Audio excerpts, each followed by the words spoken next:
All right, everyone, welcome back to the Crazy Crafter live stream. This is the Crafting with Collin edition, part two. First week of going live a couple extra times a week, where I spend a couple nights or days, depending where you are, on the weeknights, working on whatever projects that I'm coming up with. Excited to be joined this evening by my good buddy Chris Fort.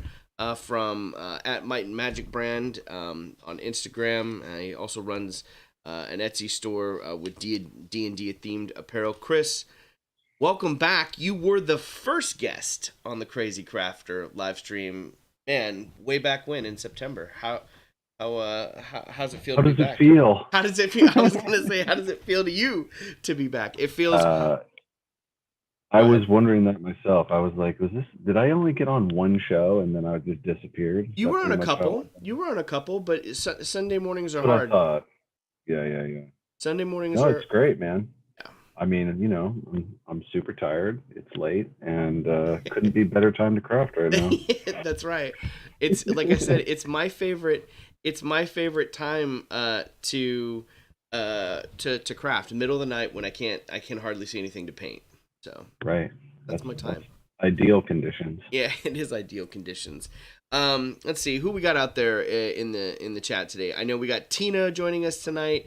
She sent a picture of an update on her book nook that she's working on right now. She's working on a book nook, Chris. Pretty rad. I'll have to. I texted it to you, but I'll get that up in the stream later on to share with everyone. And then Amy Root, am I recycling Chris's? I don't need to recycle them. I just rotate them. I got Chris's for days on the stream.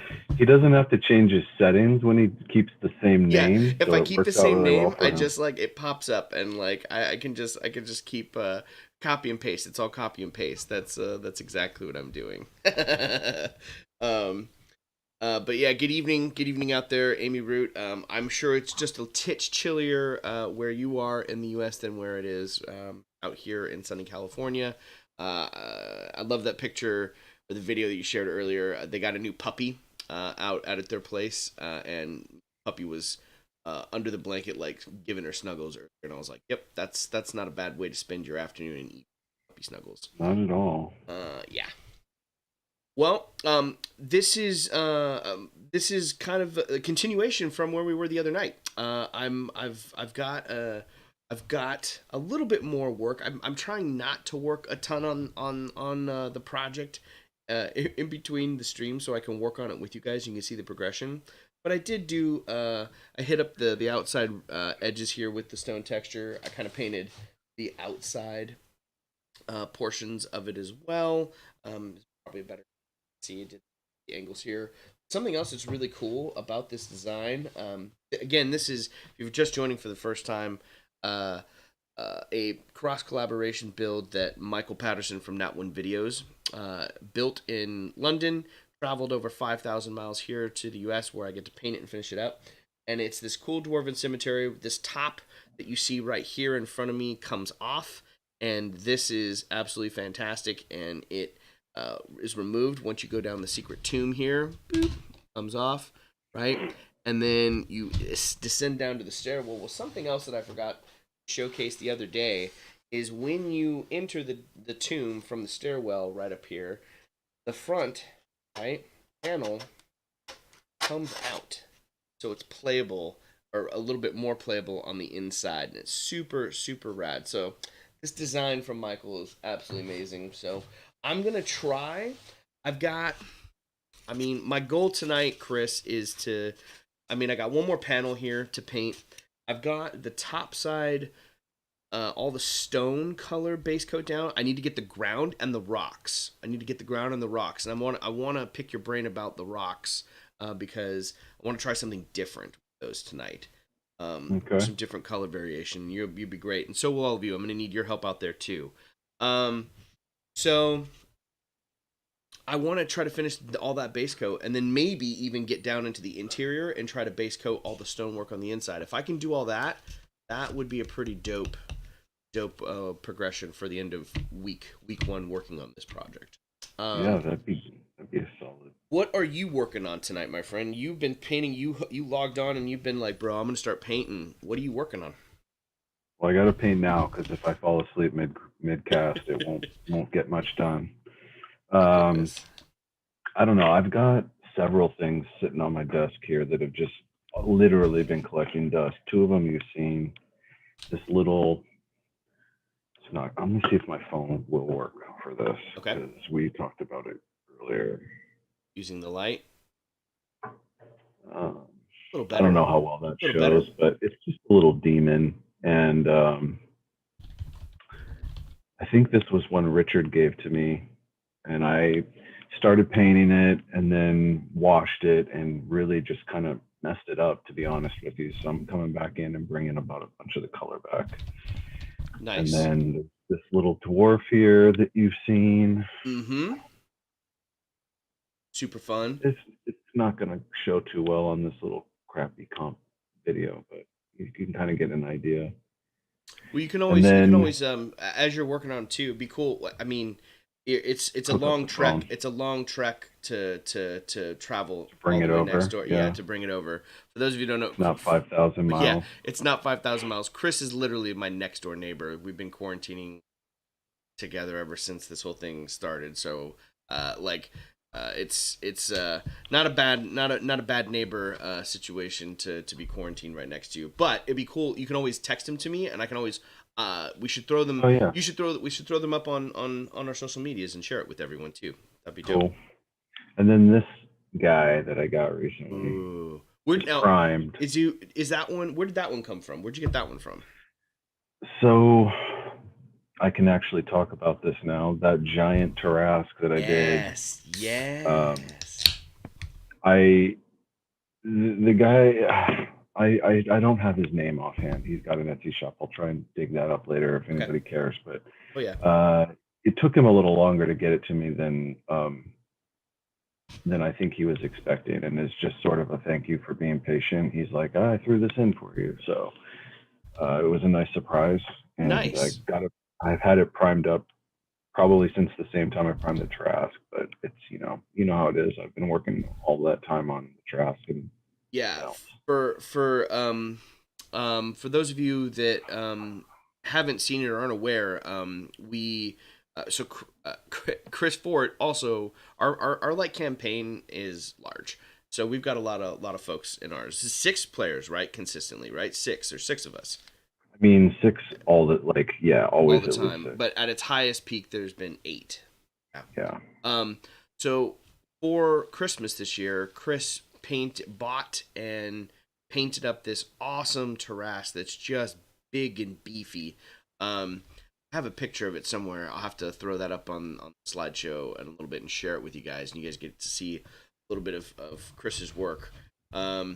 But how long did you? How was it? You spent months on that thing, dude. You spent months for on that sure, thing. It was a for lot. sure. I mean, over I think at least 2 months at least, maybe three, Right. but it's off and on. It wasn't like I just that's all I was doing, but it took a long time to just sit, like nobody else has seen it. You've seen it.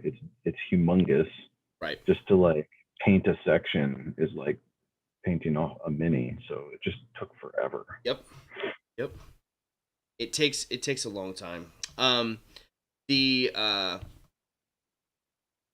the Tarrasque I'll throw up here in a little bit. It's super beefy and it's super it's just amazing.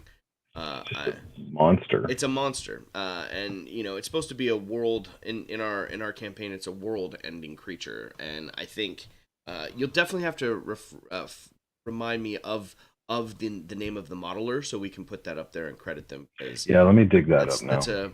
a really cool. Oh, the guy who sculpted it is the guy who started Artisan Guild. Okay, I don't know if you know. I'll pull him up. I'll text him to you. pull it up. Pull it up. I'm just going through here. I'm trying to find. There's that one. Perfect. I'll leave that one up there from team the other day too.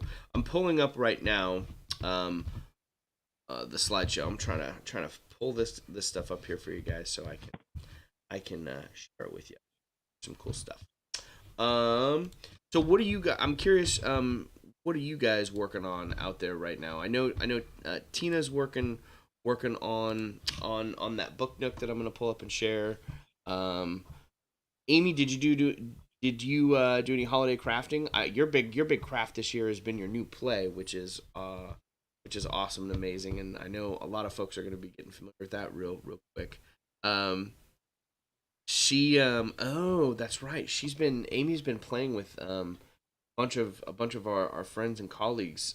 They have their game night too, Chris, and she just got a board game, Aliens: A Glorious Day in the Core board game. It's all the minis are in pieces, and the frame need to be assembled. Ooh, minuscule heads that have to be glued. Gonna be a thing. What are you gonna use to glue it, Amy? I want to know what you're gonna use to glue it. And if you've never heard of green stuff before, green stuff works really well on minis with small stuff like that. It's basically compound putty that you mix together, and it can be sculpted too. But it works really good. If sometimes super glue works really well, sometimes it doesn't. It just depends. But that sounds getting both Chris and I know that plight. Trying to trying to glue small stuff on some assembly required is definitely a challenge. So, oh yeah, here it is. I'm gonna save all of these attachments. Boom. There we go. They're coming in. They're in hot. Let's get this up here. My fingers maybe tweezers. Yeah, tweezers are good. Fingers are good too. If you're using the super glue, like I've been your sticky hands for the next few days, all with all that glue. All right, give me just a second as I pull this up. We get to share this work real quick. I want to get Tina's in here too. So Chris, tell us a little bit while I'm pulling this up for everyone to check out in the stream. Tell us a little bit about Might and Magic brand. It's been a few weeks since we've had you on, brother. So what is the Might and Magic shop that you run on Etsy? Might and Magic Shop is it's really just it's honestly just it's just a creative outlet for my D&D endeavors, to be Nice. honest. Like, you know this, nobody else does on the stream, but I run a small clothing line that features national parks and mountains and hiking and stuff like that. And I've been working in clothing for 20 years. And so when we started playing, I mean, part of the reason I wanted to start playing was that I have an excuse to paint. And then just, the making of the graphics and printing the shirts kind of came natural. So Might and Magic has got, I've got a few D&D themed shirts, and then it's just really a place for me to sort of sell some of the minis that I paint and stuff like that. So, Nice. yeah. Nice. Well, the if the link to your Etsy store isn't in the description, I will make sure we get it up there, and I can also type it in there and get it up there. Yeah, But no worries. his stuff is awesome. This is I'm sporting one of our this shirt is not available. This is limited special edition for the Wild Bunch only. Yeah, But you you had guys to got play there. yeah, you guys gotta check this out. So we own a tavern in our campaign called the Stony Tankard, and last year for the anniversary, Chris designed this shirt for us and put it put it out there in a couple different colors for us, and we uh, we all went hog wild. So I don't know what you're gonna do for for how I don't know what we're all gonna do. We all kind of did like little gifties last year, and this year is gonna be it's we're still online, so maybe I have something in the works, but do I can't you? tell you about it. Yep. And secret. I'm excited Secret, to see what it secret. is. All right, I'm gonna put this slideshow up on screen here for you guys, so you can check this out. This is really cool. Let me transition this into play. Resize it just a titch, skosh. Skosh. You can see and admire all this awesome work that Chris and Teen has put together. I threw up a picture of the forge, the portable forge you made too, because I don't think that's been up either. Sure. Oh, the diorama. Yeah, yeah. Since we're kind of like this is what that's kind of where these crafting with Collin sessions are headed, man. From because I had such a fun time um, building the dioramas last year for everyone. There's a picture of it now coming up for you guys.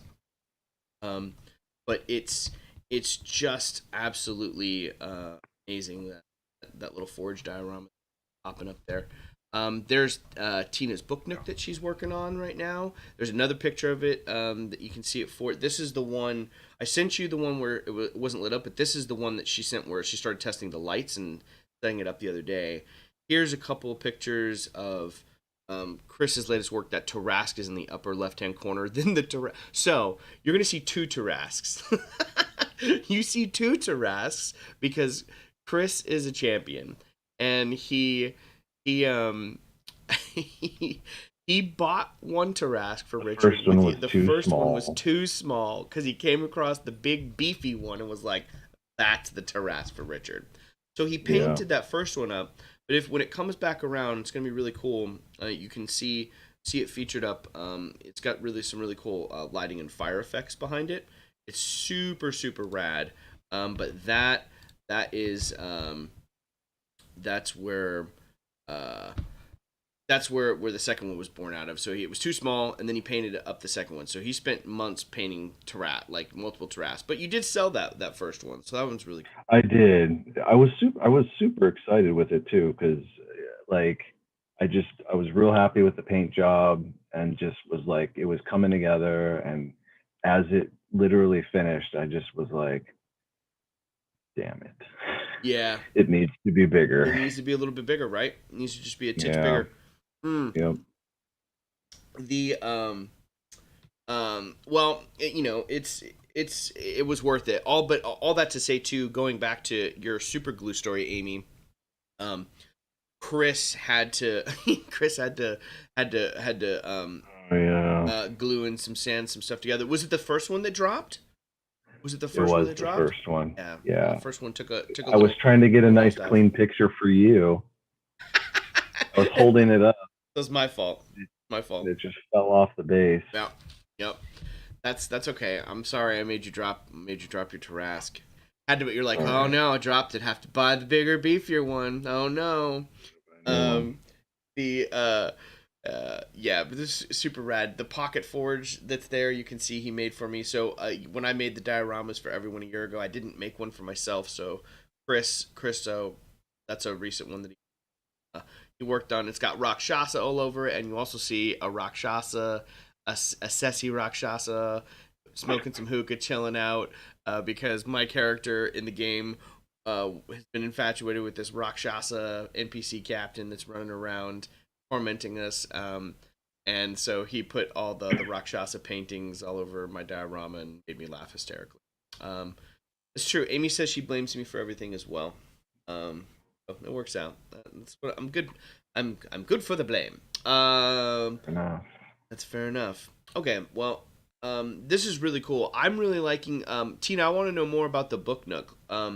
As it's coming up here, Chris, you look at it too. If there's any questions that y'all have coming up, and those pictures, dude, of the Rakshasa framed are Tigra. Cracking me up. Tigra is my favorite. We did a really cool job with that's cork for the coals, right? You just used some cork. Was that cork or Yeah, I think it is just like a crumbled cork board. he took some old random piece of plastic? I don't even know what that is. That giant glaive looking thing, and turned it into a weapon. That thing's super cool.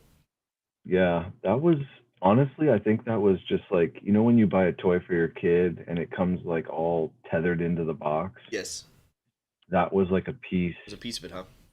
yeah, that fell out. And my kid was like, I want to keep this for crafting. Thanks, Colin. And Well, that's what they do now. They're little hoarders. They're little hoarders of all things that you can craft with. We're training yep. them right, Chris. We're training them right, the right way to go about everything. Right? If Oh, they're ask, remind me had that to I put well, had to Co- put stipulations in, like, okay, kid, if you're gonna craft with this, you better tell me what you're gonna use it for. It's still going in the trash. Yep. Um, Tina in the stream says she really likes all the colors on the stonework that you there. Oh, right Yeah, on. Yeah, yeah. thank you. It's really cool. Tina, tell us. I want to know what did you use for like I can see several different materials going into the build for the book nook. Is that foam core? And then how did you assemble? You got like the towers that are on the side there. Tell us like put it in the chat there how you assembled and put that book nook together. Um, and Amy, are you grabbing? Where are your minis? You should be grabbing the minis right now. I know it's like 12:22 in the morning for you, but you can super glue stuff at 12:22 in the morning. Tain't no thing.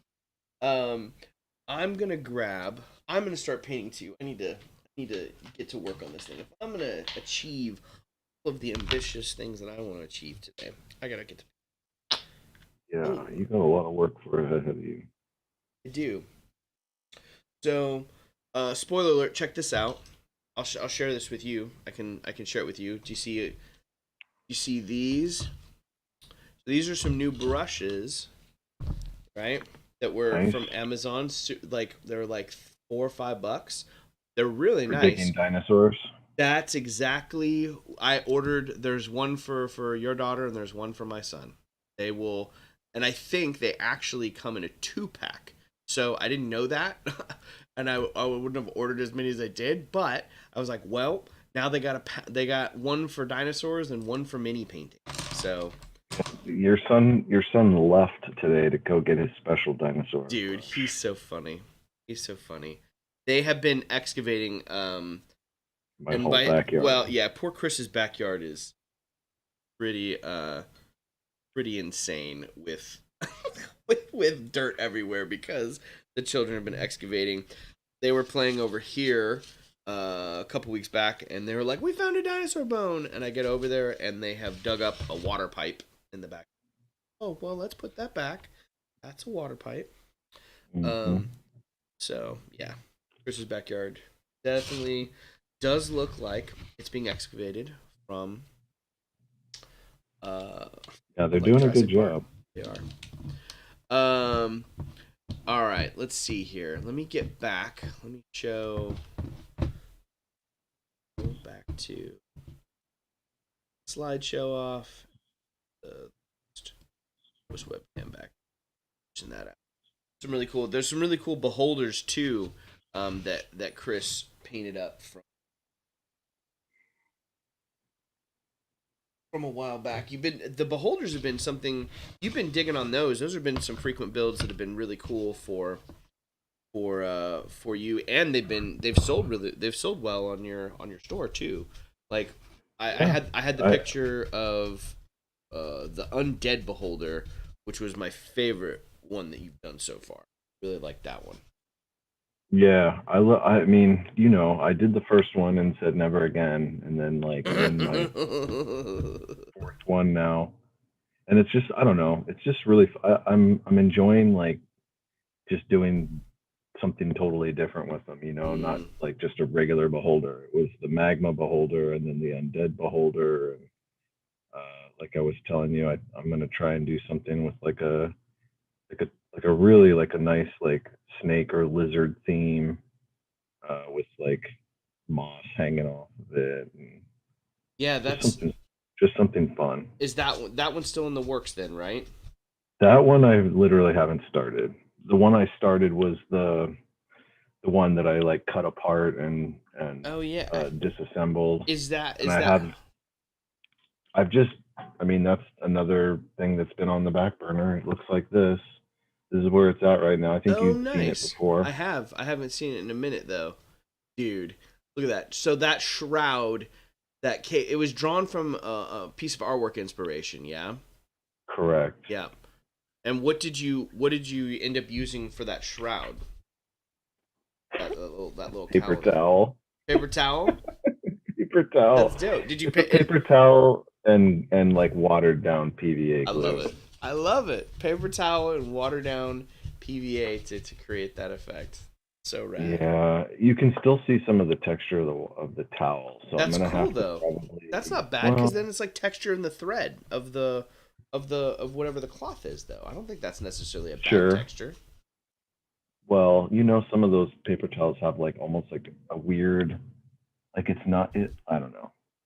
You're probably right. I Is feel it like weird? Are anybody. you judging it harshly? Is it because it's your piece?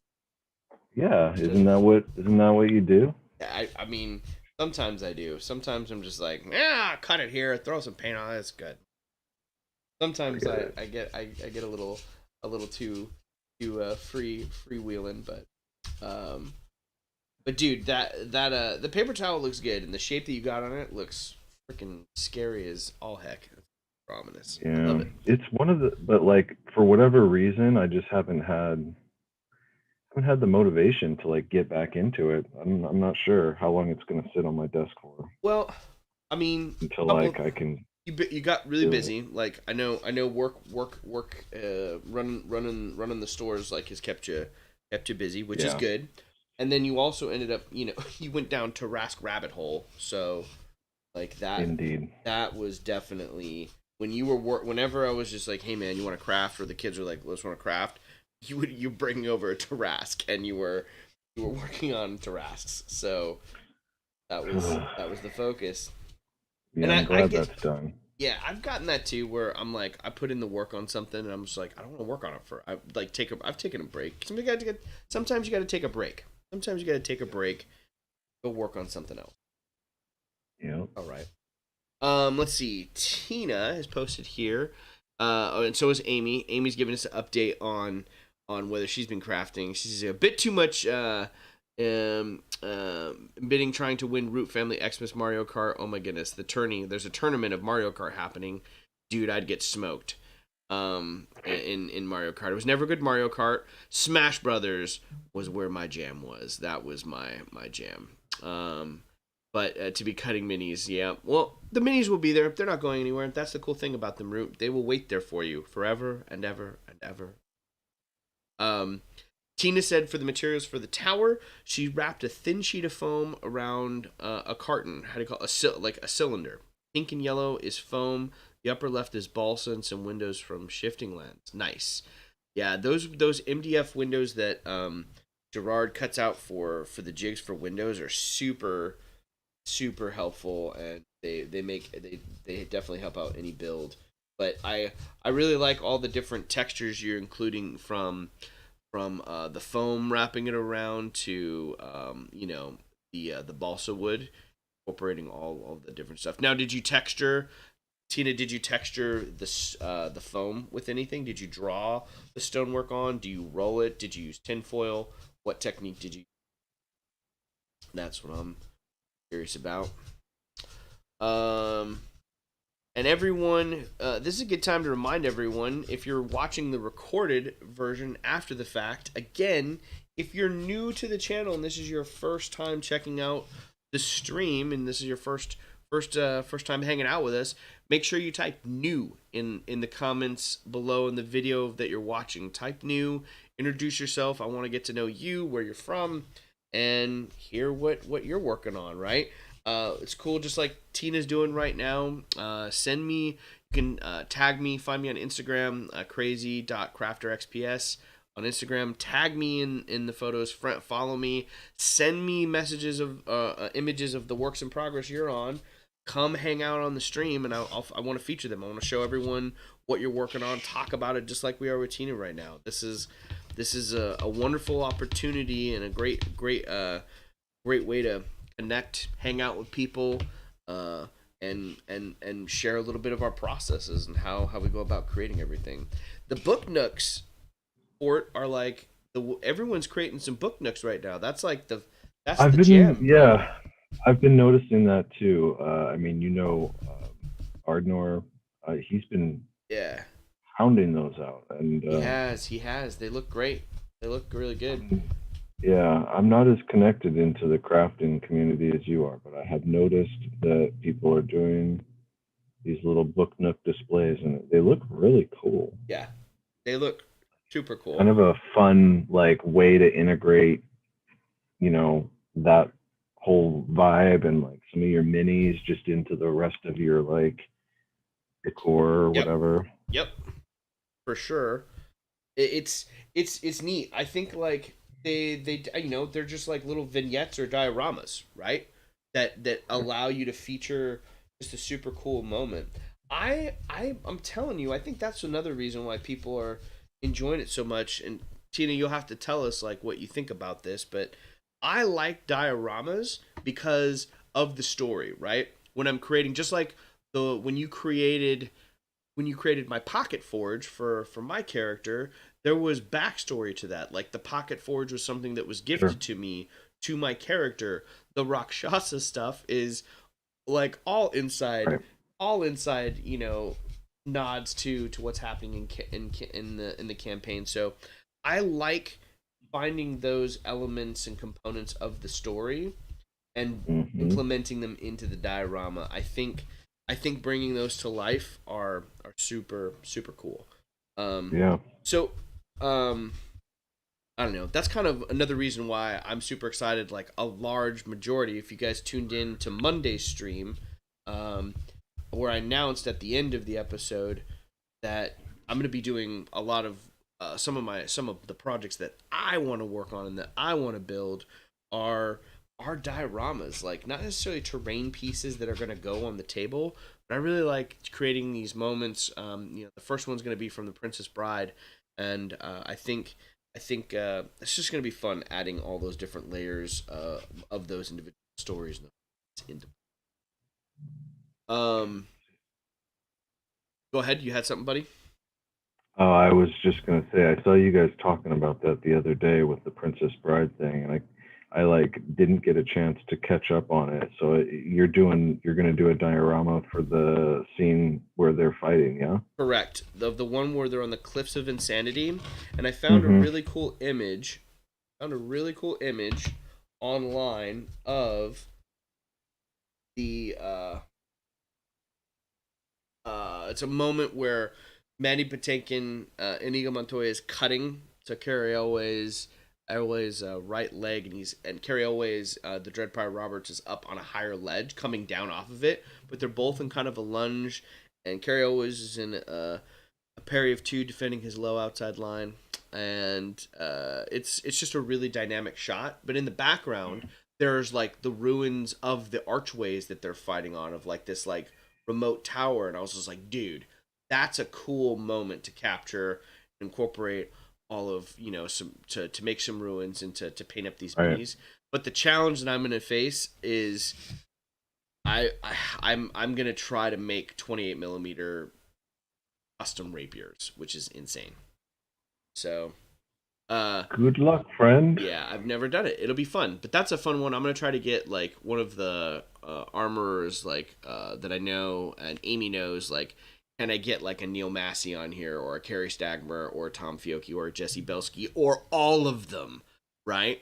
And we can like troubleshoot and brainstorm how to help me create some 28 millimeter rapiers for my Princess Bride diorama. I'm going to assemble the best armorers in the United States to figure this out. Forged in mini fire is what I'm gonna do. Amy Root is saying expecting a Crimson Banshee diorama. What is Crimson Banshee? Am I about to get like shanked? What is Crimson Banshee? You have to tell me. Um, Tina saying for the tower, she wrapped a thin sheet of foam around the carton. Oh no, that's the old one. She drew it. I'm sorry. I was asking about the texture. You drew it, Tina. You drew it. Nice. In a small piece. So that works. Yeah, drawing is awesome. Yeah, send me more pics, Tina. Send them all. I want to see them all. Keep them coming. I send it of the stonework if you can. I want to see how that turned out and what it looked like. What piece are you? What mini are you working on right now, brother? Me? Yeah, That little trolley looking demon that I screwed up the first time. the trolley demon. Yeah, I don't know that this is gonna pick up at all, but I'm working on his wings right here. Oh, it looks up. Are you? Have you? Is that the highlight of yellow that you put on there? Is that yellow that you're doing? It's orange, On so orange. that tells Okay. you how great my camera is. But Yep. yeah, Yep. yeah, I'm just trying. Like I said, I kind of base coated it and then went in to wash it, and I don't know what I was doing, but I it just died. So I got to paint all the color back. Well, that's how it goes. Especially, dude, mini painting, like that Yeah. is an art form all unto its own, right? And of Mhm. course, I've only read it once now, Amy. I need to reread it and go back over it again and listen to the music for your play. The Crimson Banshee is is the pirate ship that belongs to Anne in Amy's new play that she's written this year in quarantine, A Pirate's Oh, Life for nice. She. Yeah, I gotta play if Amy's okay with it. I'd love to share. I'll share it with Chris and play him the music from the show. When I first played that music on the show, or not on the show, but in preparation of reading the show, I immediately like could envision the play and like the type and the feel of the play, and it was made me. All I could do was smile. All I could do was smile. It's gonna be really cool. You guys need to check. Keep your eyes and ears peeled out there in the theater world. Once we can get back into the rehearsal halls, A Pirate's Life for She is it's coming. Coming. Be ready for it, everyone. Okay. Let's see. I got another picture here from Tina. Let me. That's at. See that? Pull it up. Give me a couple pictures. Oh yeah, it's another book nook that he made. Man, these are so cool. I'm saving this. We'll get that up. Is it easy to post them? It's pretty easy. All I have to do is now that I have a dedicated streaming, um, Yeah. yes, I can it just takes me a second to say. I just have to save the images and then upload it to the Mm, slideshow. So 1 second, I'll share some new images here with you guys. nice. Oh my gosh, holy crap, dude! Tina's like sharing a bunch of cool stuff right here. Oh, dude, Tina, you're gonna have to come on the show and show us how to do this right here. This is dope. It's really cool. I'm gonna kick you off, Chris, and invite Tina. It was nice being here. I'll see you all in a month. It was lovely being here. I'm gonna leave For now. being here. My time is nigh. My time is nigh. I had a good time. This is really cool. I'm excited to share this with everyone. Get it up here. Give me a second. I'm I'm uh, I'm I'm doing a great job. I've painted one slab. Yeah, I'm gonna dude. I'm gonna make it, dude. I know I can do it. You gotta step up soon. I am gonna step up. We're gonna do it. It's gonna be great. Okay, let me pull the slideshow up here, and we'll show some um, really cool additional pictures that Tina shared with us. Let's get rid of all these other ones because see your work. Seen it. We've all seen it. We're got the idea. You're a good painter, Chris. Let's show some Mm, Tina's work. thanks, Um, thanks. yeah, dude. Speaking. I know it's just something like is Ohms 1.0 the first version of Ohms hanging around there? Is it close by? Possibly. Yes. Possibly. You'll have to. What do you want me to do with it? I want you to. I Just just hold it want to up? like hold it up and like it's it's it's super dope. So that was the first mini that we all painted like what almost 2 years ago now. Well, Yeah. it was the first. It was when you got back into it again, right? Yeah. So I don't know how well that's gonna come out, but you get the idea. yeah, Does that look like anything? it does. It looks good. I'm just like I'm marveling at the progression and how awesome that your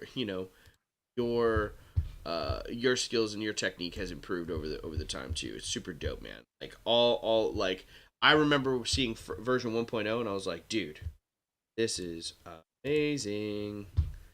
Then uh now it's like it's blowing it out of the water. But that's like all of us. Like that's the hope and goal, right? Like you get a little bit better each time you do it. For Learn, sure.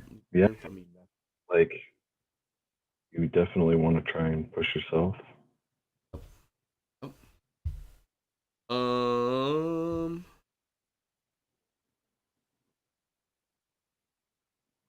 hmm because hmm well, I've got What are you them trying loaded to in do? there. I'm trying to load them up, and remember how I was like, I've got a dedicated streaming PC that's so yeah, I can't. I'm trying to figure out how to show the slideshow. I just showed it. I just showed it. Let me try this. Let me add. I'll just do images. What I do. As much as I Select. enjoy staring at your mouse hand, I wouldn't mind some images. I mean, my mouse. This is captivating, right? It's the mouse images is the way to go. Let me tell you what. Uh,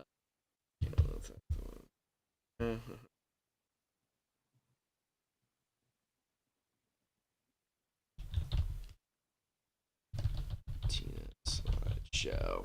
I'm working on it. I'm gonna get faster at all this. This is all new to me, but I'm having a good time learning out how to do it. It's really cool to be able to like figure out how to incorporate the builds from everyone on the fly and like share it with everyone because Yeah. it's just it's dope, man. Like I really enjoy all of those components and being able to share it with you guys because your work again that's the whole point of stream to share your guys' work.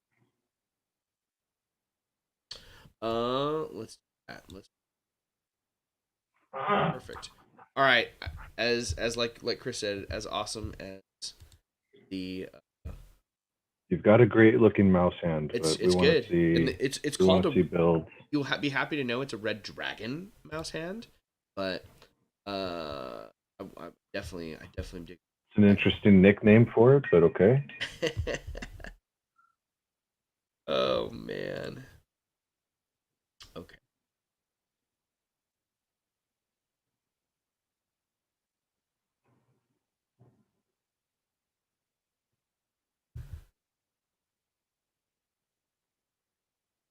Nice. You can see Tina's work Oh, that's dope. yeah, yeah. Like are you seeing The the columns. I'm seeing the the one with the columns? columns. Yeah. That looks rad.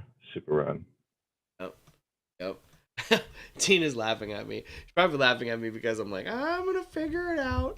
Um learning to paint things right. Well, I think you're doing a great job painting everything, Tina. Like this is really cool. This diorama that you sent. This one is the first one. This is not something to put in for the minis on, right? Is that a Like, I think the book nook that made for the daughter, that made for daughter, like this is drawing the stonework in with like the minis from that side profile view, super cool. Um, this is another one with like the TARDIS in there where we drew the bricks in. That drawing the bricks in, you're able. It's what's different about that is you can get such definition in, and yeah. I don't know what you're talking about, Tina, when you're referring to I'm still learning how to paint, like so are all of us, but like the colors, I really dig all the colors on these ruined columns and this brickwork. It looks like something out of, I mean, you could totally throw that up on the tabletop and it could be like I feel like a shady transaction of like some poison in the marketplace. Like you could throw that up there or out back behind some ruined church wall. Like it's just there's so much detail there. It's really well done, Tina. That's Is cool. that a phone booth? The blue one? Yeah, that's the TARDIS from Doctor Who. You Oh, so-called nerd. Gee, what I is mean, I say I make that comment. Ask me how many episodes of Doctor. Well, I'll tell you, I've seen zero. So I've seen zero too. Seen zero. I've seen the clip where they take Van Gogh to the Van Gogh Museum in the Netherlands, in Amsterdam, which is a place that I've been to. That's like favorite museum I've ever been to. Anyway, uh, wow. that that is that's the only thing I've seen. I've seen zero Doctor Who. Well, Oh, I that's really dig those columns and brickwork. That yeah, looks yes. phenomenal. So are Amy's the bricks just draw? Are they drawn on, she's or? they're drawn on. They're drawn on, bro. Drawn on. That is it's amazing. Yeah. The But Go ahead. I was gonna say, like, is it dimensional? Is there depth there? Like sometimes we've been drawing in bricks and stuff too, or is it literally like almost like on paper type of drawing? You know what Um. I'm saying? Like, is Has it indented? Is it creating depth in the foam? Yes, that's exactly it. And I think Tina has the foam that is similar to the stuff that Gerard uses, which it Mm, tends to take texture better, really well. and Yeah. especially when the texture to draw it on, right? Okay, okay, here we go. Yeah, bravo. It's getting some love from Amy too on the stream here, Chris. Like she's really digging the columns on there. Um, yeah, that's a great one, Tina. That's a super rad one. I want to make something like it now. Now I'm adding it to my little notebook things that I want to make. Oh, she's gonna get a close up on it too. Well, while you get that Thank you. close up, I'll leave I'll leave the slideshow playing there for a second. If you're gonna add another picture to it, then I'm gonna uh, go in here. But I'm gonna start painting here, and then I'll transition. So I picked up a couple different things today. I picked up a coffee bean and a chocolate brown for some different browns because I was like, I only have that burnt umber and that Mm, mushroom color mm, you got me a while back for my birthday. Like that, I really like that color for wood. That color for wood looks awesome. okay. Um, so that's a really cool one. But I wanted to play around with some different colors tonight. On, well, I'm putting that down. So now I have to paint it. But something for you to think about for as I'm working on it. I want to show you these rocks. So forgive me, I'm moving it around here. So here are the rocks, right? Mm, And it's bark that Michael laid down, right? So I've got one big right. rock there. I've got one big rock right there as well. So I'm thinking about. I want them to stand out and pop and be featured because they're such a big part of the surface area on top, and I want to feature them. But they also have just so so much uh, really awesome. They have a lot of great texture. So I don't know. I want to paint them differently. Normally, just like wood, like a stone color. So I know on the plastered rock techniques, I'm wondering if like layered dry brushing on it, followed by washing it. What I'm thinking. I want to start with the base of I was this gonna say maybe you could add in some mossy color mossy color would be good too. just to give it like a contrast That's from exactly what what your other stuff's I would like like. to do, and I kind of want to start with like a raw sienna, and then my that was this was my thought. You tell me if you've got a better thought, or you're like, no, what are you doing? That's crazy, Colin. But start with like the raw sienna and brush that on there, and then layer in like a little bit of like the different stone, like the steel gray that I have, or I basically just want to mix these colors together to let this like the different layers of stone from time that have been eroded and show up in like a really colorful rock. And I do want mossy texture in it as well for sure. So, I mean, what would you think? What do you you think? I don't know. You can go two different ways because like typically the stone that's in a site is gonna be all the same. Like there's not gonna just be raw stone that somebody hauled in and left. Right. Typically, that's different from the other raw stone or other stonework. So it might be better and easier. It might be more natural if it was like in the same color palette as the rest of your stone, Okay. and you find a way to make those pop out with, like extra, sort of more of the mossy overgrowth. Okay. Or you can also do some lighter dry brushing just on those stones. So like you kind of color everything mostly the same, or the base coat is a little different, a little lighter on those. Okay. I don't know if I'd go with the sienna, but like I said, like Well, maybe I do hit it a little bit closer, but that's something I could highlight it with. I could totally hit it with the sienna highlights on it that would make for it sure. pop and be a little bit different. I kind of want I have this image of like the rest of the tomb and stuff being almost like a little bit of an emerald tint, or I don't know, maybe even mossy for that too, cuz like I definitely see this encounter as like it's a dungeon, right? Like you're going into this deep dark tomb, and it's got this kind of green, grimy, brown, earthy tone. So maybe I do that. Maybe I mean, the raw stone will probably have more growth on it. right, The right. rocky, and then the tombstoney stuff will be a little more worn and cleaner, and potentially have been moved recently, maybe, you know, so it has some of those tones, but like less of them. You know what I'm saying? Yeah, I do.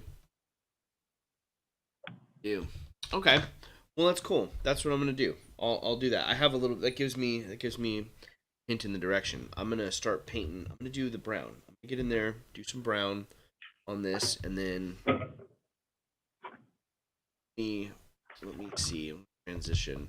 Come back to a teen. I think that's what I'm gonna do. I'm gonna come back to a Tina. Coming back to a teen. Back to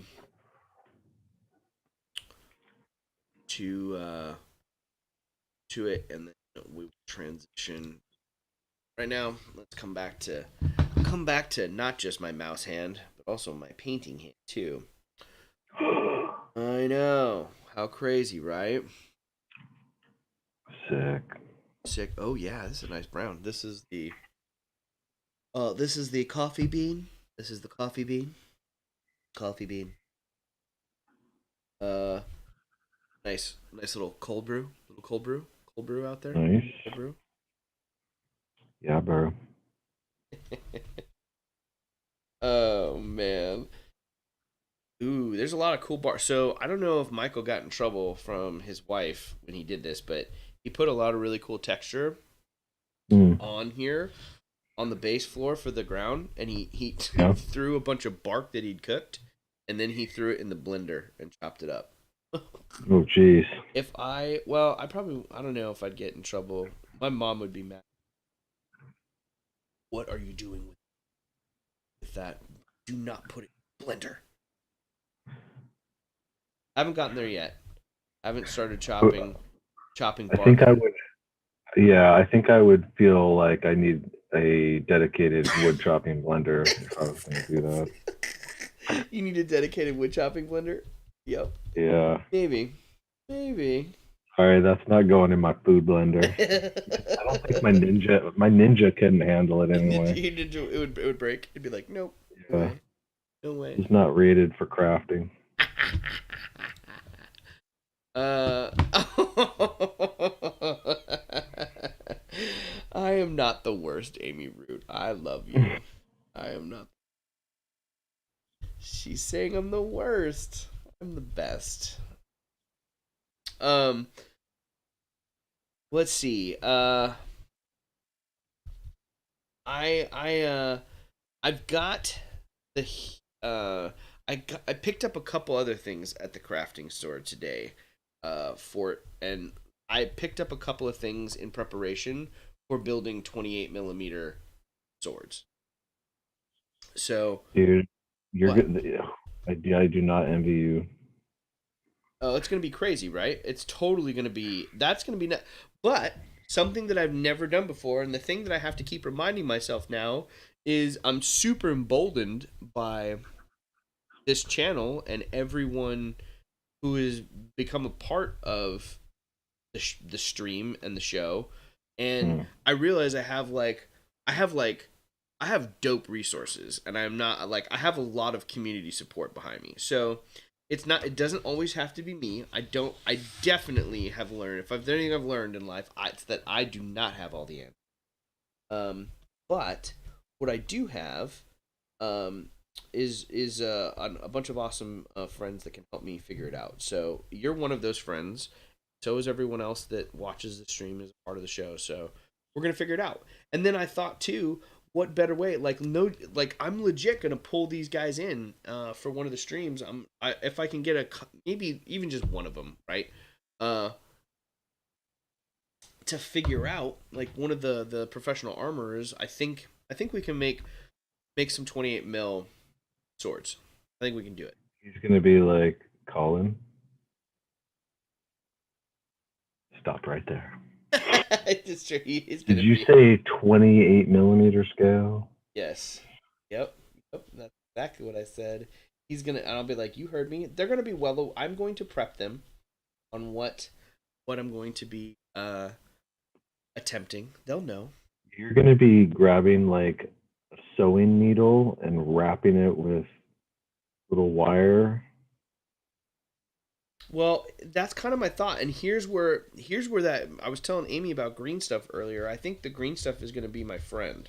This because that's really cool because you can legitimately take the wire, like I could do a wire wrapped sword handle, right? Because I could make the sword handle super tiny, wrap some wire in it, or like even if it's not, I don't know, like I could certainly textured if I want to make it super easy. I think the only one that's wire wrapped is Inigo Montoya's sword. It's like an ivory handle or it's an ivory color with that.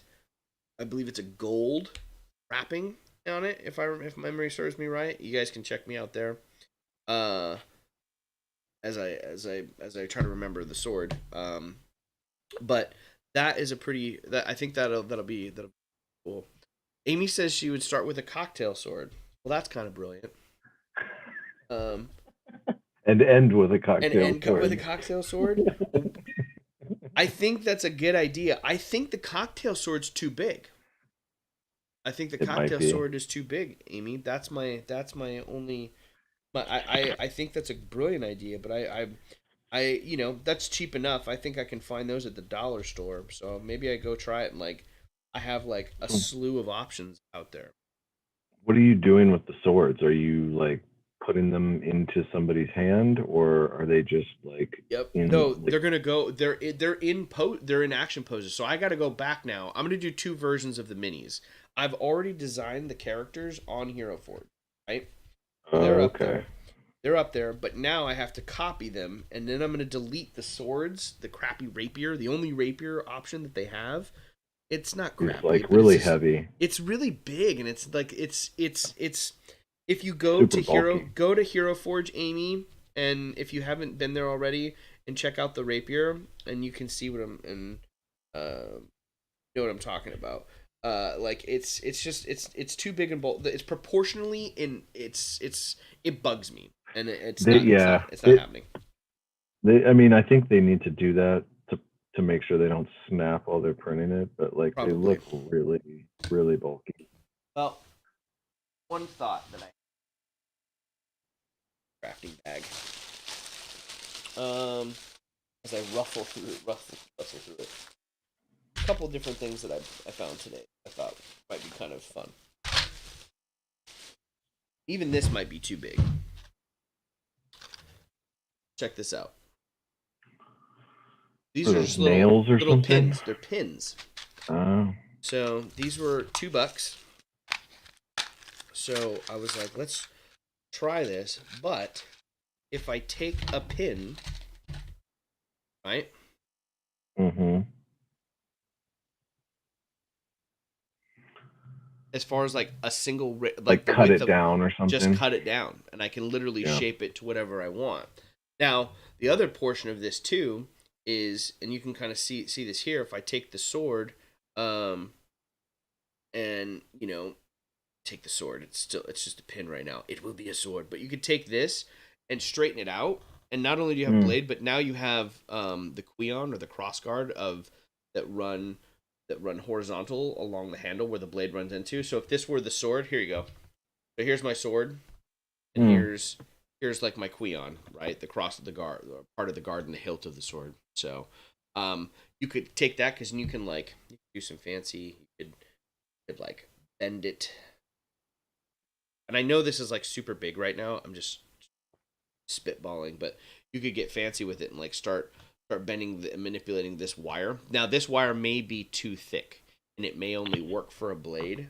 Initially, when I saw it, I was like, I'm gonna try it for the blade. Um, I'm just catching up on the chat. Amy's like, I'd start with the cocktail sword, right? I'm gonna start with a cocktail right here. Um, and then eat the brandied cherry. Then I'd finish off my old fashioned. Chris gets it. Michael used the tooth of a plastic comb and some tin foil for his sword. Yes, but he was also making a broadsword. He was making the single-handed broadsword for the. I think you're referring to Nat One Video's Book Nook recently from Ring Wraith, which the tooth comb is awesome. Love that. Maybe is there? Am I missing like? Is there kind of that same style plastic tooth comb that looks? Remember, Root. It's 28 mil, so those are the sizes. I don't know how big the minis you have are, but like there's it's small. My worry is that the Are you, rapier blade is too long. are you dead set on crafting it? Kind of. I mean, the other option too, right? They had those cool weapons that I bought from. Uh, I don't know if you remember when I was doing the dioramas, but I bought weapons and made them. But those are too big. Those are bigger than the mini scale. You know what I mean? Really? They Well, I were. was thinking like find try and find like a mini that has the correct sword and just literally chop the hand off and glue it to yours. How many How many minis? how many minis how many minis have a swept tilt rapier design as a part of their thing, or the double ringed Probably sword? none, I'm Probably guessing, none, but which is why I think it's a good idea though. You're not wrong for it. I think that's a I really good think idea, and I'm so not. is Root. I Root saying find see if you got one that's like a thinner comb with thinner comb teeth. I think that I will. I'm gonna look for it. I'm gonna look for it. I guess my like I don't like I definitely don't want to dissuade you from trying to do it, Right. but I do think like it's going to be a real chore. Oh, it is. It's So like like if you can find an easy substitute, like it might be might be the worth way to your go. sanity. Yeah. Well, that's why I at the end of the day I am going to print two versions of it. One with the standard Hero Forge rapiers that I have cut that you can paint and differentiate.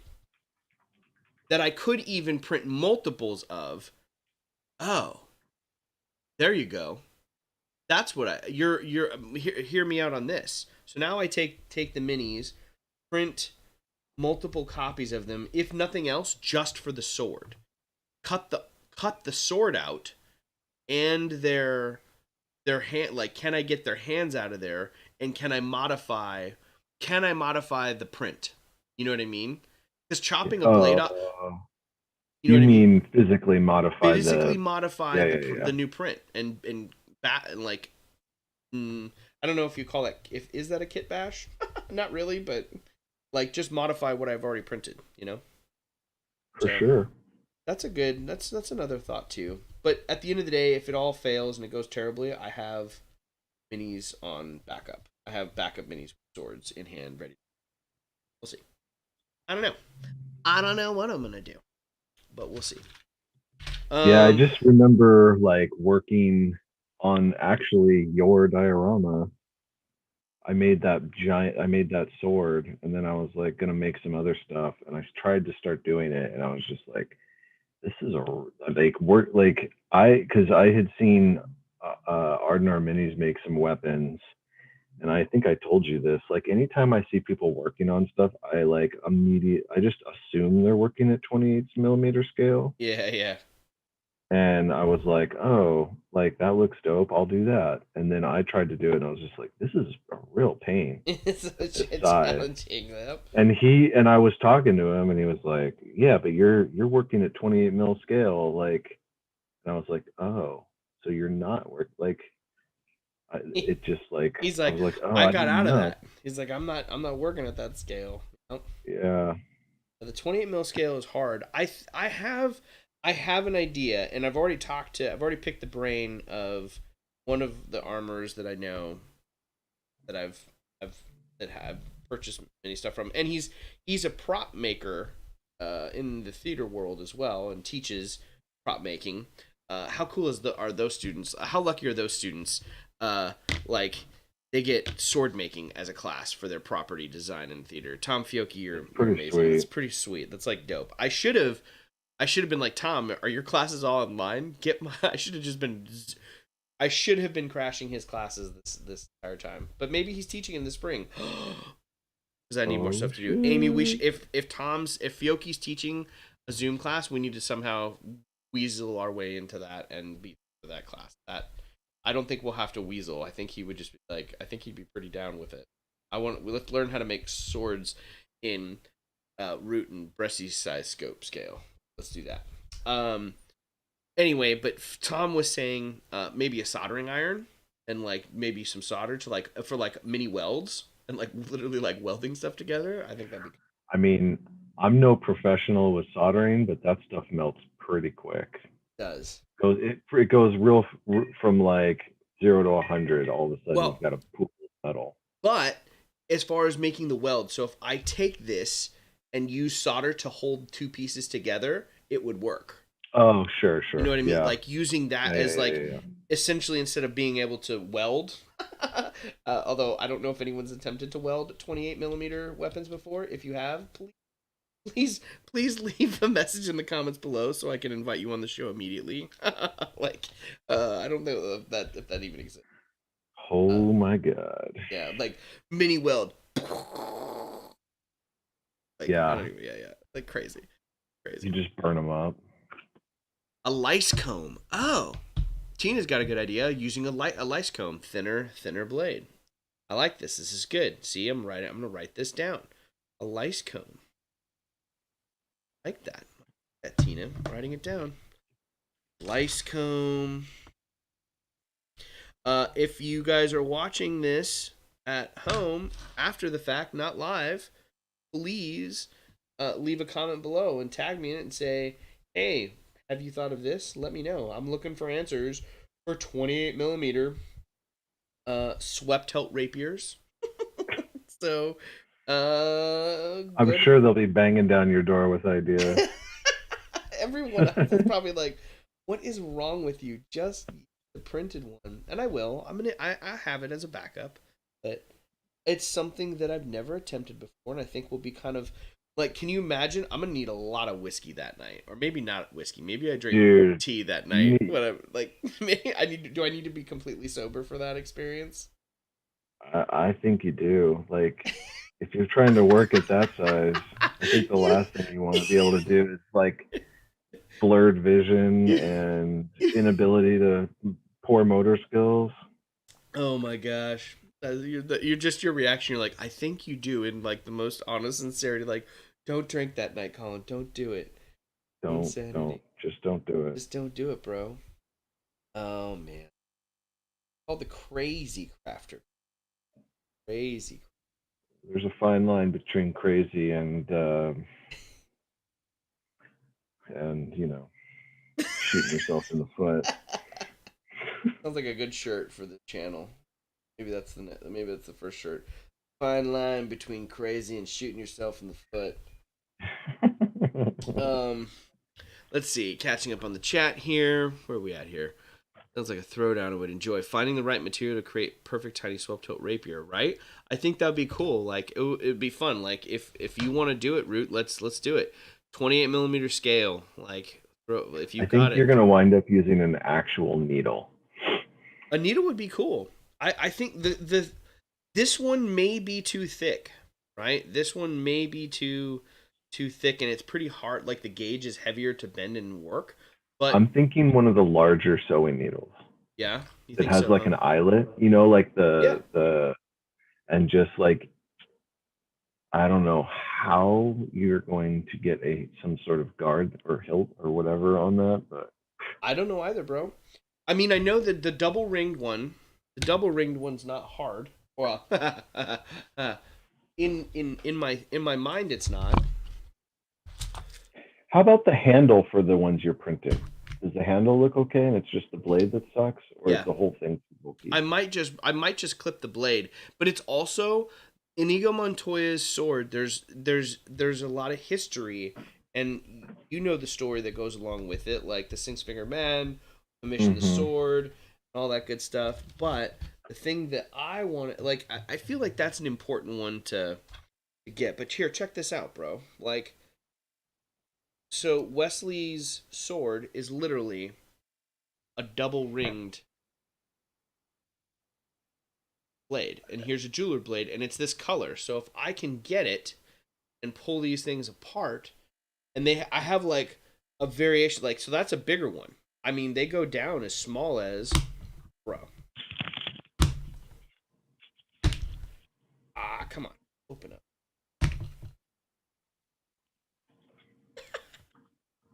You can't even focus. It can't even focus on it. Look at this thing. I know. It's so tiny. You can't even focus on it. Anyway, um, but Don't I even think bother. that's 28 mil right there. That's a 28 millimeter size side ring for the double side ring rapier. I know it. Do it. Do it. I guess because I was thinking if you could, yeah, there's no way you're gonna get to print like the handle you want, right? No, I don't think so. Because I'm you gonna have could to just like have to clip custom the them. blade and then drill and put in Another like option. you know, That's another option too. You know. because I have that micro drill, you know, to Oh, you basically to do. pin That's stuff. right. You have that micro drill. That's pretty cool. Oh, that's what I need to get up. Has anyone? No one's ever seen that before on the show. We're gonna have to feature that. I'm just gonna throw that up in the. I'm gonna steal it and throw it up in the montage at the beginning before the stream, the countdown of the triple kill What? trophy. The triple kill Oh trophy, yeah, bro. That was dope. Oh, but you used one of the swords. You used one of the swords from Reaper. You didn't make that from one. Europe. No, no, no, no, no. But like when I pin a mini to a base, You used like I'll that. drill through the base and then I'll Mm-hmm. drill into their feet, and then you can just like insert like a paper I chop up a paper clip and I use that for the pin. Nice. Yeah, that mini drill is dope. That mini drill is dope. Um,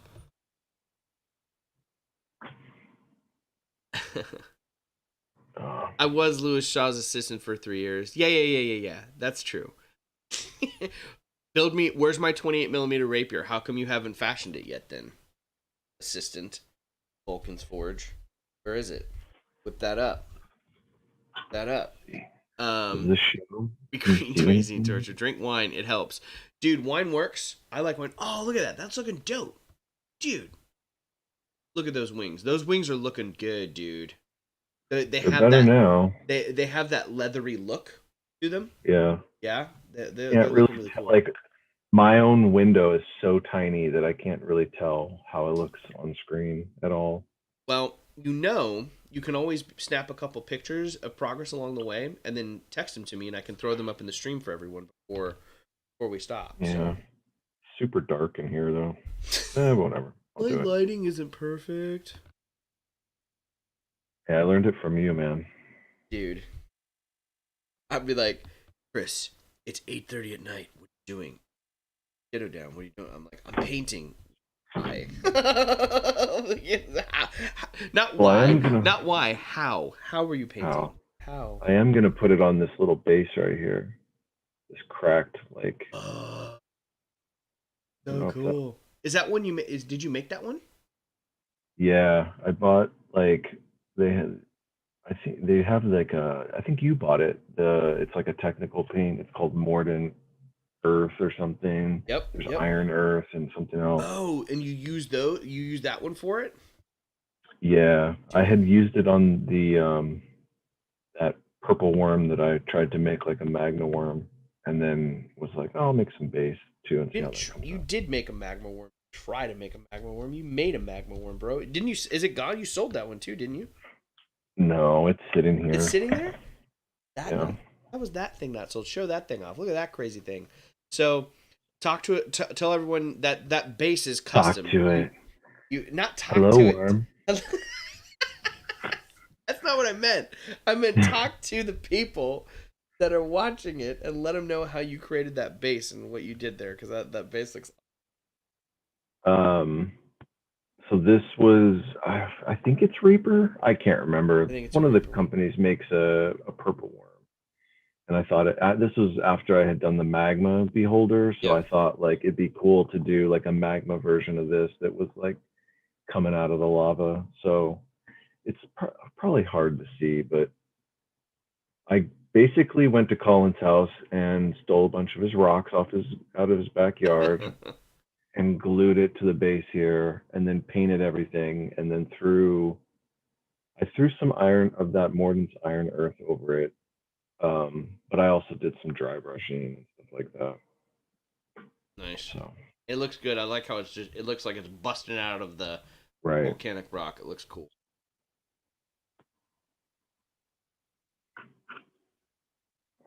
Uh,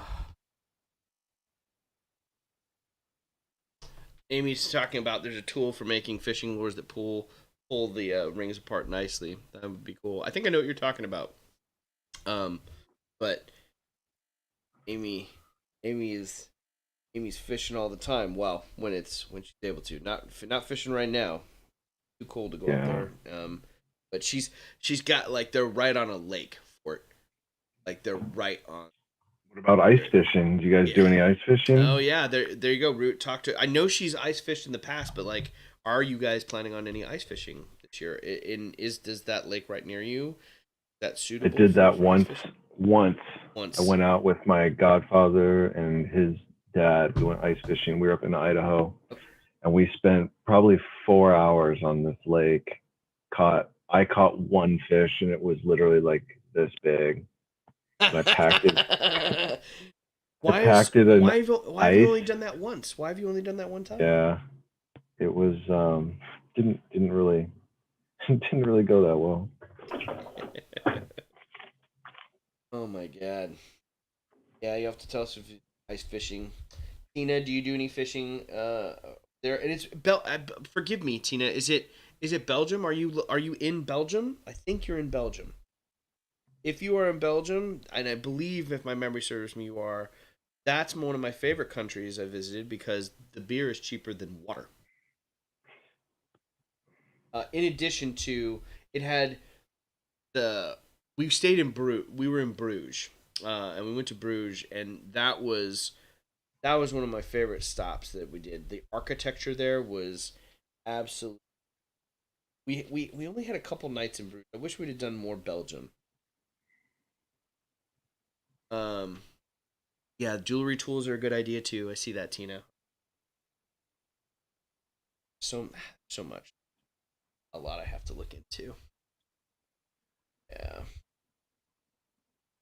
Oh, well, I'm getting there. I'm getting there. I'm almost done with the base on the bottom of this. Only Uh, doing some work. yeah, work done. Pretty cool. Cool to So get. what's the plan with this when it's all done? Like, are you gonna try and build a one shot around this, We or could. I thought about Chris and I were talking about that last night, and this is actually a good idea because this kind of brings. I've mentioned this to you before, hmm, but we'll see. Maybe if it doesn't get implemented in our campaign, then that's fine. But I think having like a little bit of cross collaboration to help out with this. Um, yes, in Belgium, Flanders Fields, Bruges. I was born and raised there. Yay! It's such a pretty area. My wife and I had a blast when we. That's one of the things that you're definitely looking forward to, getting out and traveling safe too. Back I just I'm blown away of the history that is all around pretty much everywhere besides the United States because we're only a couple hundred years old, but the just the history and the architecture that is all around everywhere in Europe, Mediterranean, Middle East, like everywhere, like all that history just blows my mind, and there's gorgeous architecture to look at everywhere you go. So back to the plan for this. I'd like to see if it can get incorporated into not just a one shot, but can it be used in the campaign somehow when we meet in Hmm. person again? And Hmm. one of the things, and like I said, if we don't use this in campaign, that's fine. But I thought it might be kind of fun to have an encounter as I'm going to be finishing this build. I'm gonna populate the room or the rooms Yeah. with different stuff. Like I'm trying to think of some dwarven furniture. What else can I populate and put inside? And one of the things I want to do is like a mirror or a room of mirrors. And if the Oh guys, this yeah, is what I was yeah. talking to you about, where if one of the characters looks inside, right? If one of the guys looks inside, one of the characters looks um, inside the mirror, then they see themselves uh, then in like a spiritual or apparition version of themselves appears and they have to fight that person as like an encounter. So I thought it might be kind of cool to like take maybe the STLs that we have of our characters and have you paint up like Ohms 2.0 and Nelock 2.0 and like do like an ethereal, spiritual, glowy version or some sort of sinister version of them. I thought that might be kind of cool to incorporate it in the finished build when it's all done. So, Sure. more minis for you to paint, my friend. Yeah. But I think that'd be kind of cool. And then you could sell them. You could sell them online afterwards. Dope.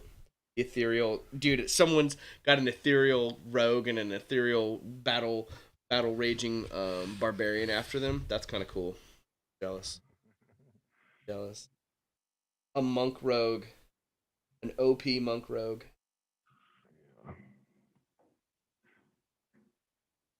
That's only because he hasn't figured out how to screw me over yet. Well, in time, in time, Yeah. in time, in time, it's gonna. He hasn't really been able to get at you yet, but I think he's gonna get. Um, uh, I think he's gonna get you in another way. He's not gonna hurt you physically. Your HP is gonna be fine, but Yeah. he's gonna mess with you. Your Ohms is getting messed with emotionally and mentally. I agree. That's what I was thinking about after we were talking. I'm like, he's gonna make me make some hard decisions. I think he is too. I think he's gonna make you fizzle. Um, but that's part of the fun. That's That's part of the game. part of the game for sure. Uh, dude. Do you have a pick handy of Chris's tombstone? I kind of want to see it, and I didn't watch the stream last week or two Oh, days I ago or whatever it didn't. was. I didn't get a picture of it. I should have had him send me a picture of it. I didn't. I'm gonna have to ask him to have him do that because that would be cool. He built it on the stream. That goes in the montage at the beginning of the show. Um, Yeah. yeah. So that's another thing for those of you that I don't know if I've talked about this a lot. Maybe briefly mentioning it, but the montage at the beginning of the stream that plays on our countdown before we go live, that montage is pictures of folks that have guests that have been on the stream, things that I've built on the stream since it's been around. So it's kind of cool when I put it together for the first time. I was like, dude, we've built quite a few things Yeah. since we've gotten gotten this going on. Fun. Um, but he used a pocket knife. He used a pocket knife from Boy Scouts for it. And he's like, all I Well, got he is had that. Like he had that didn't he knife. have like a whittling knife when we went camping that one Yeah, I time? don't know why he didn't use that. Like that would have been a better. But he used his pocket knife from Boy Scouts. So, I mean, he calls it a whittling Ridiculous. knife from Boy Scouts, and I'm like, what did you whittle with that? That you are but we. Oh my goodness. Let's see who else is out there. If you're just joining us, right? Say hello to us in the chat. Let us know you're out there, and give us a good morning or a really good, a late good evening for us, perhaps. Um, that Seriously. yeah, that is that's for sure. I think I'm gonna try it different. I'm it's new, right? I'm experimenting. I'm trying new stuff with the channel, trying to grow it. So again, speaking of growth, if you haven't done so, please be sure to like the video, subscribe to the stream, right? Subscribe to the channel, turn on the bell notifications so you can join us whenever we go live. Um, I'm I go live every Sunday. Then I'm gonna try Sundays, Mondays, and Wednesdays for a while. See how that goes. But this is a late night one, mainly this week because my wife is still working and some help with uh with our kiddo in the daytime. So I decided to go on a little bit later. But I'm gonna try a little bit earlier session next week. See how that goes. But let me know in the comments if you like the later times. If you like what time of the day works best for you. I had someone else message me earlier, and they're like, "Bro, Pacific Standard Time is killing me." Because they're on the East Coast, Yeah. they're like, "I want to craft with you in the daytime," and I was like, "Well, I can." I was like, "Let me know, let me know, let me know when would work better for you, because it's open and flexible. I'm gonna try different times, see what works." The big one there, and this is true. They're like, "You go live when it works for you." Like when Yeah. can I you think you do it got and to. be consistent? That's what Ray Nix Scott DM was saying when he was on. Like, I just go live. He's like, I don't even post the schedule. He's like, whenever I'm available, I go live. He's like, if I want to craft, that's because you're Ray Nix. You can do that. But it's true. And, his what he said is not inaccurate. It's very true. You just gotta. If it works for you, then Yeah, for sure. this has been fun. I'm enjoying these segments. If there's anything that you'd like to see, outside of the Sunday streams are awesome, where we get together and we're sharing. It's always sharing techniques and each other's builds, but the guest is really um, featured there, and I really want these crafting with Collin sessions during the week to be focused on us troubleshooting whatever build that either any of my guests are working on or whether I'm working on. Just makes makes a gives us another opportunity to problem solve, and then also create some fun stuff. Like, I thought the Princess Bride diorama, I thought that was a. It's just I'm doing it because it seems like it's super fun. I think it'll be a lot of fun to Yeah, do. where did that idea come from? I mean, that are you talking about the diorama specifically? Specifically the print, like you kind of were like, I want to do a diorama, and then you just landed on Princess Bride, or did it, like, was it born out of some other idea, or where did that come from? Um, so, uh, hold on, I'm responding to Amy in the chat. 1 second. The bar doesn't close. She's saying it's bar close up there. The bar doesn't close if you're at home. No, it doesn't.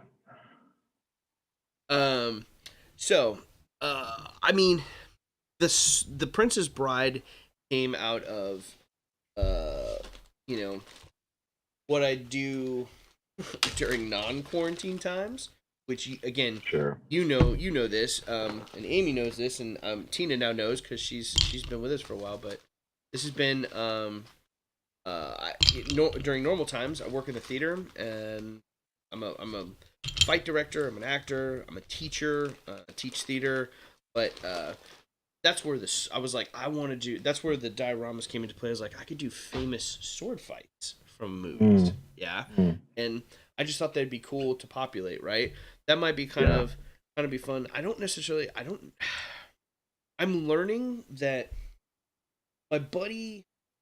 I've got a buddy who's writing a new campaign.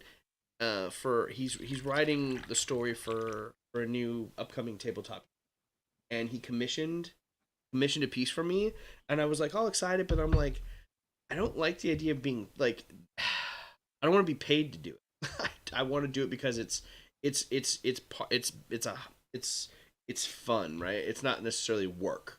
It's just part of the hobby, and it's a part of I don't know. It's just something I enjoy, and it's not that I haven't enjoyed it, but I was just like I really enjoyed. It harkens back to um, when I made those dioramas for our entire campaign a year Right. ago. Like I really, that's kind of when I stepped into the when I had to like push myself out of the comfort zone Mm-hmm. um, with crafting and learning new techniques, refining old techniques, and I think the reason I had to do that is because it's not a single mini, right? That you're painting. It's an entire scene. It's an entire setup, right? Much like this build that Michael created, it took a lot of thought going into this build and what he was going Right. to do to put it together. So, in my mind, having that, I almost dipped my paint ski. That's very important. They are right next to each other. Don't drink. One of these will not taste like the other. Uh, This is the hazard of the evening this is crafting. this is the hazard I have during any time of the day. Like I don't don't drink. know. Those Don't. early Sunday ones, you'd have to be pressing pretty hard That's true. to get the whiskey dip going. Ooh, whiskey on the Sunday morning. That's the one thing I am enjoying about the nighttime one is I get to dip into the whiskey. Although Tina has the right idea. She's like champagne brunch. You can do champagne brunch crap. Nothing wrong with. I Yeah, like the you way. just got to class it up a little bit. Then it's okay. I like it. I like it, Tina. Maybe it is brunch time. Maybe I need to brunch it up. I know Root will appreciate brunch time. Um, let's see what else is there. Anyway, the dioramas. They're a challenge, and I think I really like the idea of all the challenges and the fun projects. Like, had I not decided to do the diorama, and I hadn't planned on building swords. That wasn't a thought. But then I designed it, and I was just like, oh, this is It going to needs be an that. issue and it needs that. And I was like, this is just such a cool opportunity to encounter and try to tackle. And I can tackle it both, but I get to Hmm. think about it, and so do all of us as well. You know, so that's why the dioramas. I feel like there's nothing, but you want to up your skills as a crafter. Build the book nook, build the diorama, right? Build those columns that Tina showed earlier on. Like that's a lot of skill set going into employing and perfecting your both the skill set and improving upon. It's important. Hmm. Um, let's see. Oh yes, brunch is. Amy says brunch is her spirit animal. I know it is. I know it is. Well, your spirit animal is a velociraptor. This is true, but brunch is also brunch. Brunch and the velociraptor. How are we doing here? Oh, this is good. We're doing good. I have a base coat down for the floor. I got the floor here for it. I know I'm Congrats. missing. I'm congrats. Listen to you. Listen to you. Congrats. It's a Got the big floor done. insert slow clap here. Um, Hmm. well, this is a good section. Oh, I missed a spot. You'll be shocked. I missed a spot. It's that low light condition. No, it's not. It's perfect light conditions. I'm like grabbing my LED lights and like angling them around here so I can hit the board. Perfect.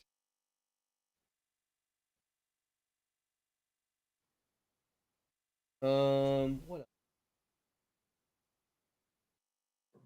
Yeah, so I don't know. Like I'm gonna try to finish this up next week. I'm gonna kind of let the builds. I don't want to like um to I know you be were saying you want to be able to sort of showcase it on the stream. yeah. I want to take my time with them, and also Yeah. as I'm as I quickly It learn doesn't about do a whole lot myself. of good for you to be like, hey, look, guys, I did this whole thing when you weren't looking. So that's kind of like I may do a little bit of prep for the stuff, and then that prep Yeah, stuff that I'm going to do. What I think I'm going to do with that for is kind of throw that up on the Instagram so folks can still follow it. And but it'll be kind sure. of like just like here's what I worked on today, kind of like what I did. I did that earlier today. Yeah, Was like I did a little bit of work, just like trying to put myself in a better spot to get further along tonight. So maybe I like cut up some XPS foam in the daytime, or like get something ready. Damn it! I almost dipped my. I find one of the hardest things is like documenting the process because Yeah, I just forget to do it. it's easy to do, especially because we enjoy it so much. It's definitely easy to lose sight of that and or Yeah. forget about it. Okay, now to the rocks. Out to the rock.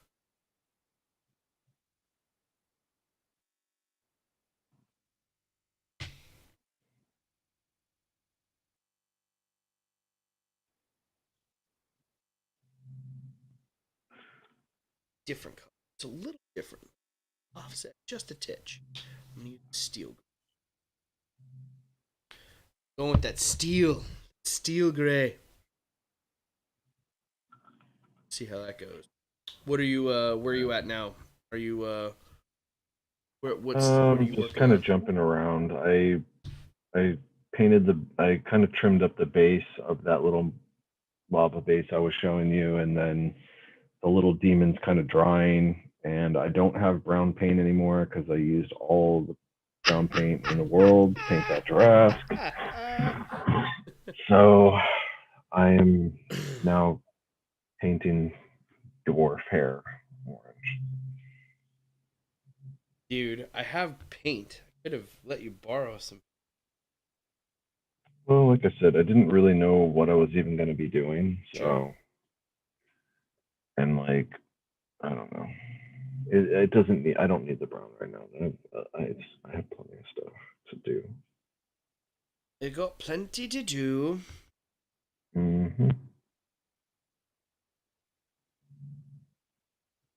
Oh man.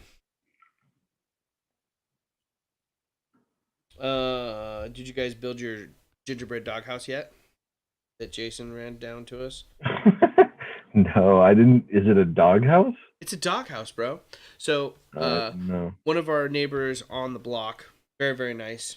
Uh, for Christmas, he's got 3 kids at home, and he homeschools at least two of them. He homeschooled two of them. Um, Something crazy Something like like that. that. Anyway, he used to be a teacher full time, but now he's before the quarantine he was at home homeschooling his kids. But they were very nice. They dropped off.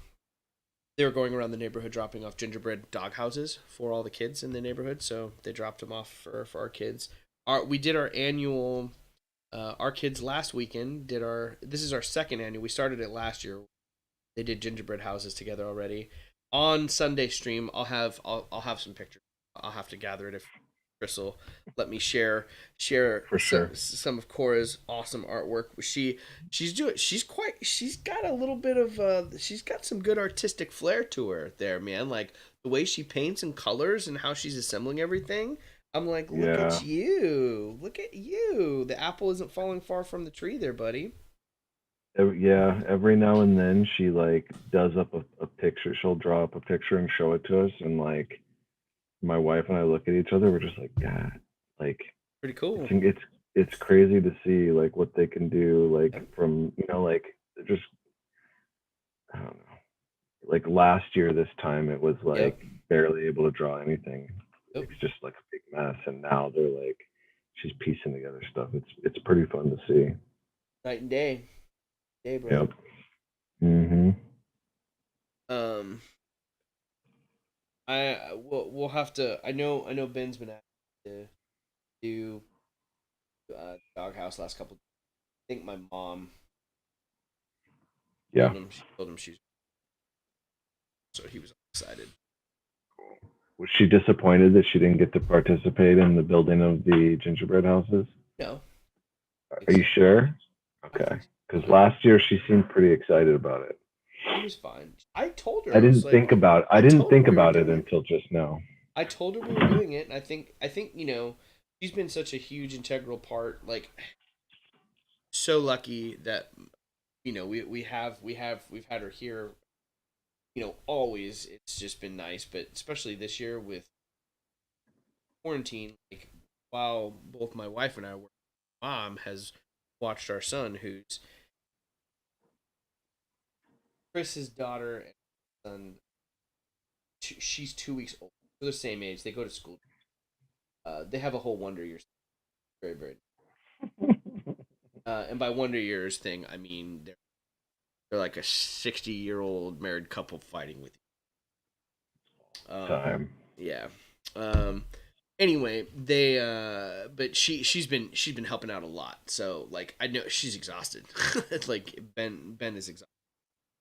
Like, and Ben in online school is exhausting. Online school is exhausting. Online school is amen. Amen to that. Do you remember like last year they were in school this time last year and school break showed up and I remember I don't know how you guys felt, but I just remember being like, "Oh no, what are we going to do for 2 weeks? Like I can't do this by myself for 2 weeks. Like what am I going to do?" I remember that. And I this remember that. year I'm like, "Thank God school is over right What a difference a little time and now." perspective. Pretty much. Like 2 weeks, I'm just like, man, can it be longer? Like that's kind of my mind. Seriously. Like, can it be a little longer? Because I know I've noticed a significant change too. He's a little happier that he gets a break. Yeah. So he's not. What was I saying? So Tina was talking about in here. We're talking about different do to make things. Find it hard to explain how to do things because I don't like to plan ahead like Gerard. Yeah, I can relate to that too, Tina. For Sometimes, sure. but the planning is important. Like, and I get it now, especially now that I'm doing this one commission that I'm working on is, um, it's a gaming board, and I'm building like an entire like city essentially, and that one I am planning and I'm measuring. I'm doing more sort of that because I've had to, but most of the time I kind of just like to kind of wing it a little bit. But as I continue on a little bit more and more, Tina, like Gerard's rubbing off on me, man. That planning and preparation it does help out, and it is also fun to just kind of like pull some scrap pieces up and just go to work too. Um, she looks around to find all the kinds of techniques just to use them and adjust them to my needs. Yeah, that's what's cool about the hobby too. Is like you could just pick it up and you don't have to have the plan out, right? You can just start building, which is there's something that's just very zen about that too. You were gonna say I something, bud. mean, What were you gonna say? I was just gonna say, like, to touch on what you said earlier about like you love doing this, but you don't want it to necessarily be like a job where you're getting paid and stuff. Like, I think that's a big difference where like you can just kind of sit down, and start like, what do I want to do right now? I'm Yeah, gonna, like versus like, all right, well, I need this and I gotta plan this and it's like I don't want to say that the planning makes it a job, but I think like there's that element there where like once you're starting to plan everything, right. it loses uh its freedom to some degree, Yeah, that freedom. I think you hit upon. spontaneity. That's definitely what I think both you and Tina are are kind of paralleling in discussion of it. That's that freedom. There is a freedom to it, and I think that's one of the definitely one of the reasons why. Yeah, I think Yeah. like that's what I'm enjoying about painting. Like I had that commission recently, Yeah. and like like it was it was it was enjoyable, but it's not the same when you can just sit down and sit and like I never I don't typically plan too much out on these other than maybe a concept like, oh, I want to make a magna beholder, but like I just kind of start going, Yep. and I think that like makes it much more enjoyable to me. I noticed versus sitting there and being like, all right, well, I need this to look like this and this to look like that, and kind of like took a lot of the yeah, like that spontaneity and that freedom away. Yep. Yep. Yep. Yeah, that it's important to have onto that, or at least I found it. You know, I guess it's one of those things. Like again, until you do it, how do you know, right? How do you Sure. know? Uh, I see you. I see you out there, Sonder. Good morning. Welcome, welcome, my friend. Welcome to 11:46 p.m. at night, where I am painting rocks. We're painting up some rocks. Dude, the steel gray is awesome. Like it's a little bit lighter. Mm, Bit lighter. Kind of wet. A little bit lighter, the yeah. little different Yeah. tone. That's gonna be cool, dude. Yeah. The nooks and crannies on this, so it's gonna take washes and highlights. It's gonna be awesome to paint these. Yeah. Rad. There's like different pieces that you get excited about, or different Mm-hmm. parts of the piece, and I'm really excited about these crazy rocks, man. I'm really excited to see. The nooks and crannies are amazing. They are, man. I like the nooks and crannies, bro. The nooks and crannies are where it's at. Bow, bow, bow, bow. Um, let's see. Sonder, as you're joining us, are you working on anything this morning? Sonder painted up some really cool. He started with some dope dungeon tiles. Uh, Mm-hmm. and he built his whole he had a whole crafting space that he designated.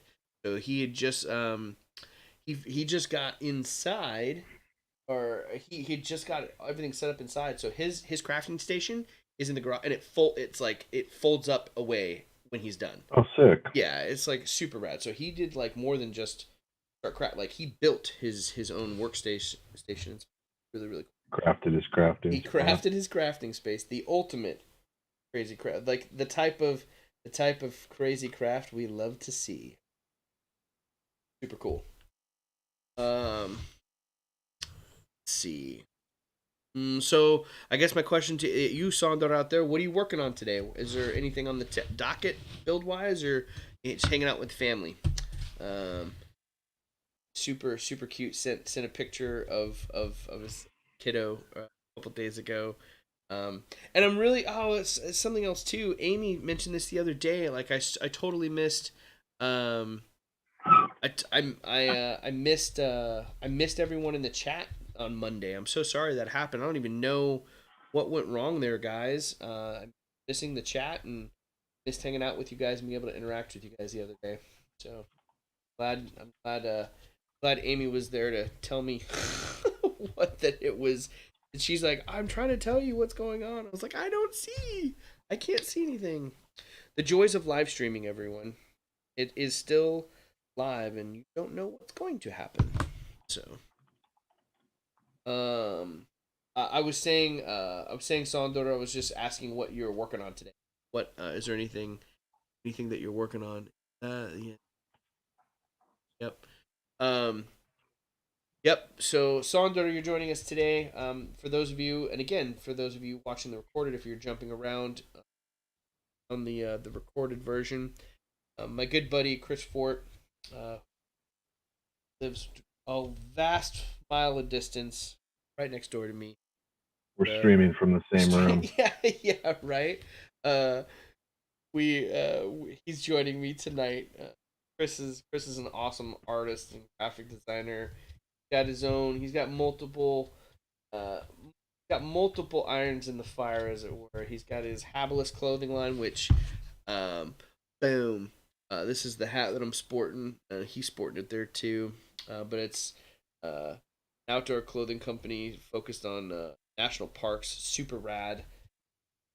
That you've had that for a couple years now, right? Is that two? Is this mark 2 years? This the end of this year? It yeah, 2.5 technically, but yeah, this was the first. This was the second full year. So Congratulations! Congratulations on yeah, on on That is, dude. That is. How do you like working for your like? How have you For enjoyed that myself, process? Yeah, yourself. I'm an awesome boss. I love working for me. You could pay you're a little stingy. You could pay a little bit more, huh? I could definitely pay more, but I'm also a rad boss. All my other bosses suck. So no, it's great. Um, like I don't know, man. I think anybody who's creative and does creative work will probably agree that being able to kind of set the direction and be the art director when it comes to the projects is vastly more fun than having to just kind of execute somebody else's vision, which can be fun. It's Right. not, I love doing design. I love all that comes with it, but there's more to it when you're the one that gets to decide how things look and how to where you want to go with it.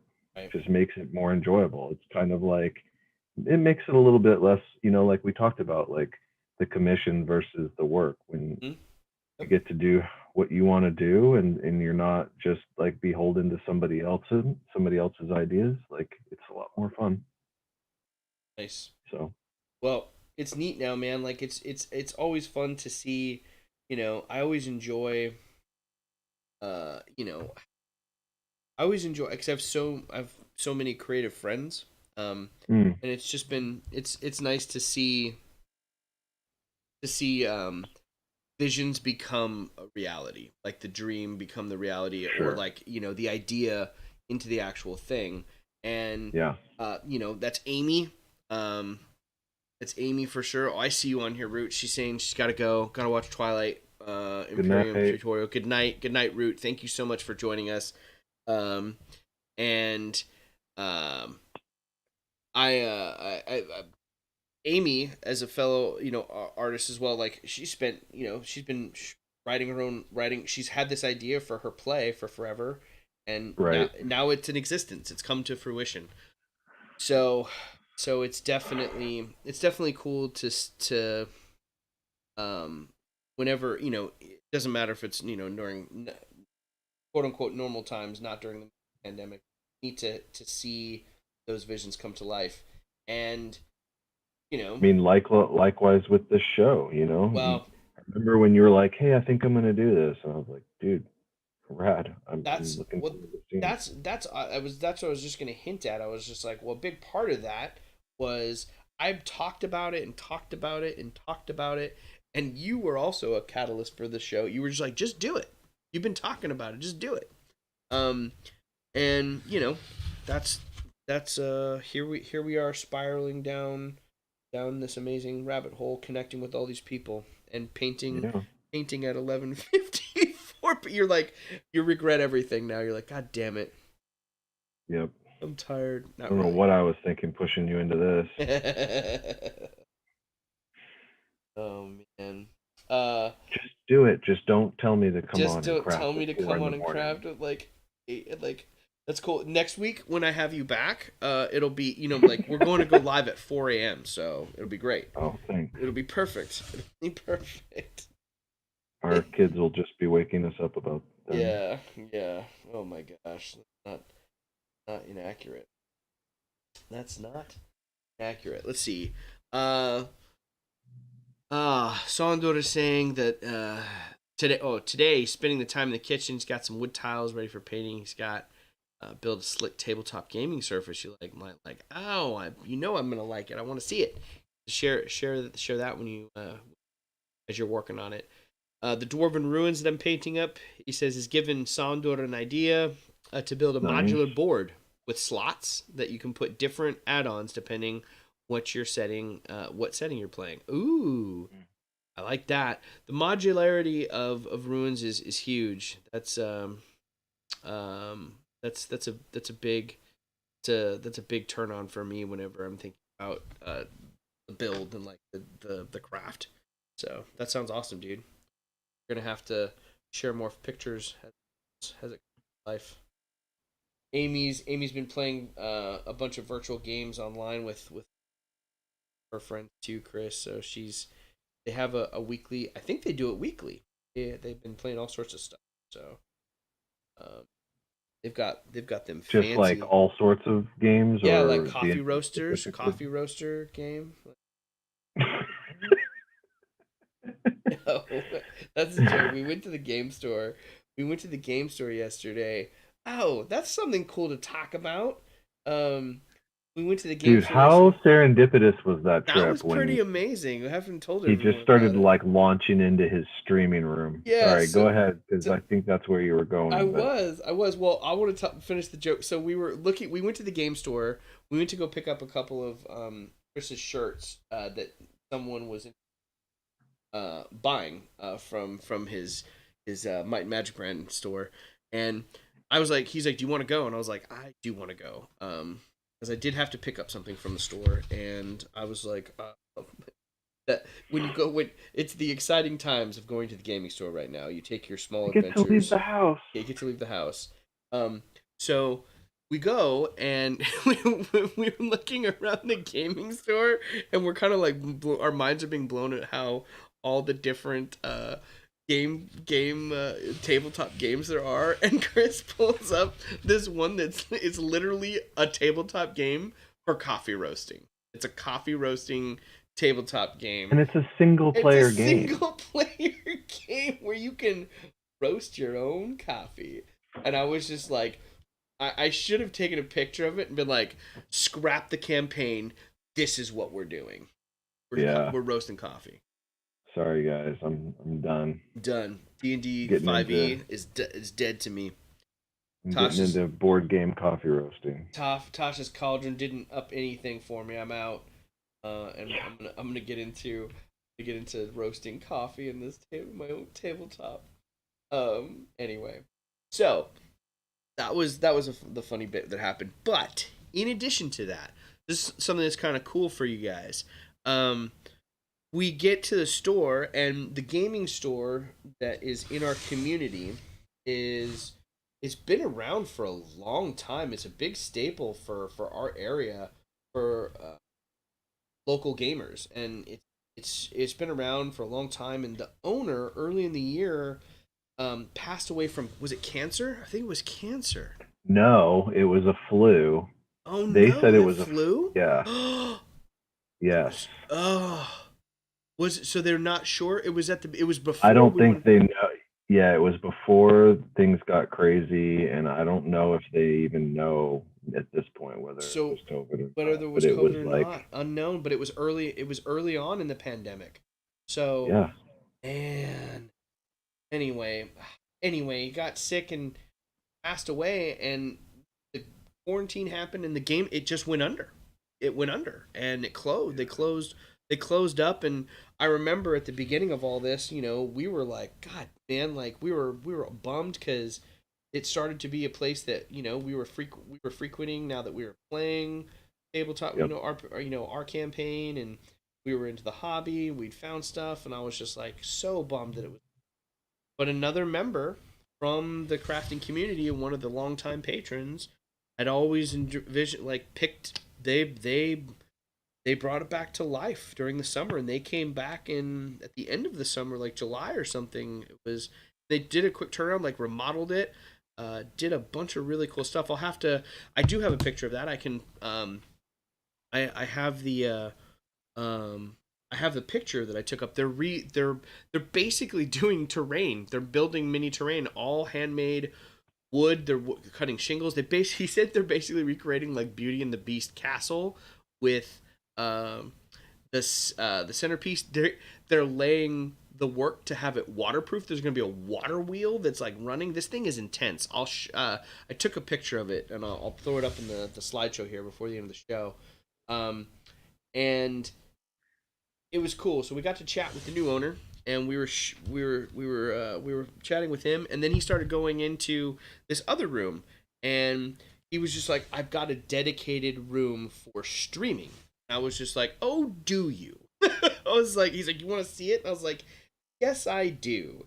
So And you had been talking about wanting to stream an yes, episode from there I on the. I mean, we've had the conversation yeah. several times, but in the car ride there, we were talking about it. That's right. We were talking about it on the car ride there, and how cool it would be to like do an episode there. And I know with Gerard Boom coming on the show, he's talked about coming out here to, he's chomping at the bit to get back out there and teach workshops around the world. And I know he's probably gonna go out to the East Coast and hang out with Tabletop Witchcraft and John Lombardi and do some workshops out there. But then I told him, I was like, well, the cool thing about traveling abroad is you just get on a plane, you keep traveling west, right? So uh, it's a really cool opportunity. I think I found it seemed like he was, once I told the owner about about my channel and what uh what the content that I'm creating and the community I'm trying to build. Um, he was really excited at that opportunity. So it's not official or anything, but it seems like they have a space to do a workshop, workshop out here. And at the very least, I definitely think it'd be cool to like go there and do some live stream tutorials and hang out. Like he's dedicating, what he said, he was dropping like 30 grand into this space, Yeah, like remodeling something it and crazy. adding all the capability. And he's doing that. They play Warhammer there. So with that, they're also trying to you know, if they want to stream tournaments or have someone it sounds like you can pay to have someone stream your game if you want. You know what I mean? Like, Yeah, he talked about having somebody there to narrate your game. dude, Like, sounded that's pretty it incredible. Like does. what his ultimate goal is for this. Yeah. Yeah. It sounds super cool what he's got planned for it. So that in alone would be really cool. So Fort and I were pretty excited at that mention yesterday and making that connection with Odyssey. So we'll see what happens. Um, you know, that's a ways out, but Yeah. it's nice to look forward to the future. Uh, so, I did. If you'd have told me, I've already traveled around the country teaching at stage combat workshops, traveling the country doing fight direction. I didn't think I would be doing and setting up crafting workshops ever in my lifetime, but I'm excited that that's now possible. A possible, just that it's a possibility. It's gonna be cool. Be fun. Be fun. Uh, so who's traveling to my workshop in Pasadena, California? There's that. Who will join us? I'm also not opposed to attending a workshop in Belgium or the Netherlands. Like I'm all for traveling too. I wonder if I can convince my wife to like, yeah, let's go on a trip. I'm gonna go to a crafting workshop. Yeah, that's going to be an interesting conversation. It's either going to be, hey, let's go to Europe for a vacation, which she'll be on board with, and then you'll get there and you'll have to be like, I got to stop at this one place actually. Yeah, that is that would the I'm you know Or let's go to Europe so that I can go to this crafting convention. She's gonna be like, Colin, you're out of your mind. you're out of your mind. She's like, you are cray cray, but she knows this already. She's well aware of how she knew what she was getting into, bro. She knew when I forget. I told you about it, but did you ever watch the Most Extreme Elimination Challenge on no. God, what station? Oh, you gotta watch it, man. But like this whole like narrating the games thing is like reminding me of that. It's so funny. Like what they did they just do? What did they do? well they just like sit so like it's this Japanese game show. It's kind of like it's a little bit like American Uh Gladiator, huh. but like it's like an obstacle course with like maybe a couple hundred people trying to run this obstacle, I love and it. like people are just getting like knocked in the face and knocked off this and just like getting, and like these two dudes just sit there and narrate it, but like after the fact, like not like they're just like talking trash. There's like tons of like sexual innuendo, and just Oh. like these two guys sit there and go off and like narrate this thing, and it's hilarious. And it would be, I could just see like it would be a really funny thing to like find a way to make a D&D camp like session Session out interesting of where it. all some people, I mean, yeah, we're we like almost two, did when we were like, we should make Luke run the gauntlet right now. Like we seriously. almost had that. We totally should. That would be a fun one, a fun idea for it. Mm. Yeah, yeah. So you're talking about um, different ideas for just other stuff. I was kind of shooting. Mary and I were talking about the channel and this stream, and she was asking how Monday went, and I was just like, "Oh, it's cool, try new stuff." And then we both are huge fans of like cooking shows and like elimination shows like that, like the one Mm-hmm. you're describing.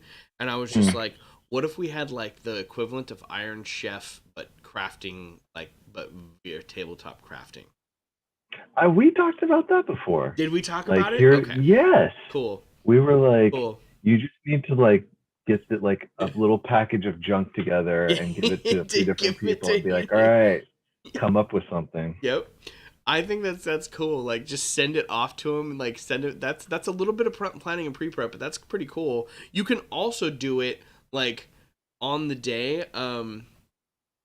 I think I think it would be fun to be like, okay, you get a pocket knife and cardboard, go, and you have to Oh make Jesus. and like you have to make this like, and you get like whatever the length of time. Like, is it the 2 hours? Because like, dude, it's like it's we always have a trouble. We have trouble like finishing. You know, it's Yeah. challenging with the time constraint, right? Now you're reminding me of Alone. Oh man, this comes full circle to the first time I was on the show. We were talking about Alone. Where are How we? long has it been? Yeah, It's been we were talking 16 about. weeks, bro. Dang, Been 16 weeks. This is week 16 congrats. of this. So Thanks, like man. 4 months. Is that 4 months? I have not been. I have. This week will be the 17th week of the live stream Sunday. This is the first week of crafting with Collin late night. I mean, you're coming up like on 4 months then. Since September 9th. September 9th was stream number 1, bro. When I had So a three. single, yeah, 3 months. Yeah, I you're at guess like 3 months. 3.5 months. That's pretty. But we were talking about Alone on the Yeah. first stream. Yep. We were.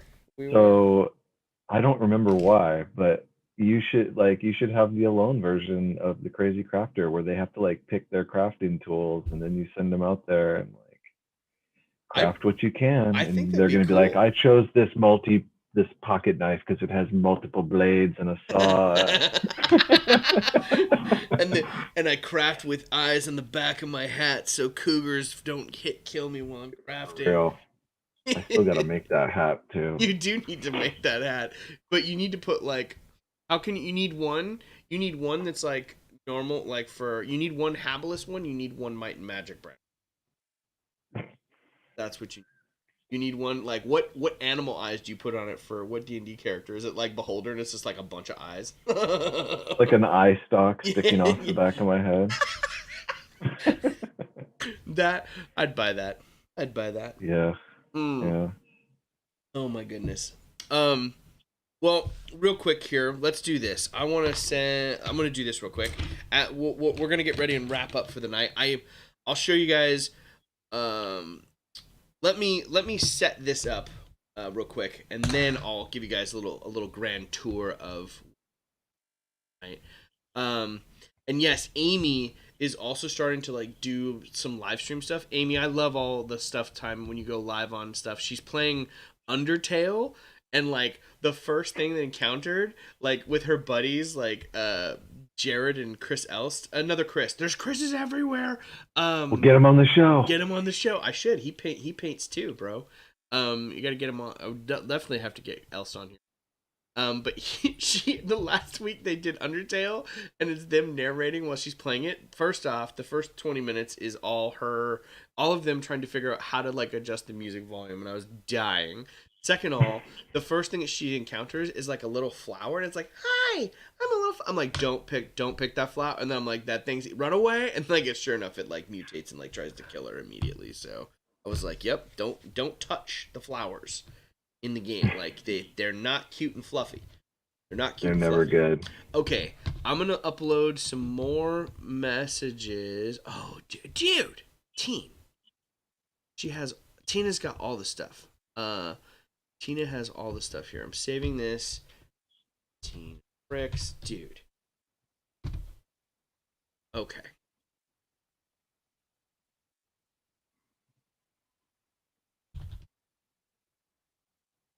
Dude, these are cool. She sent Tina sent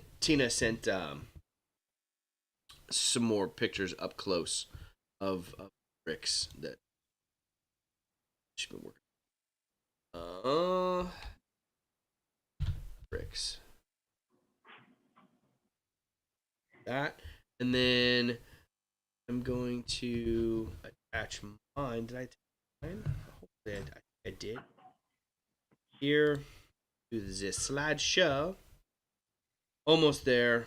Let me pull that up.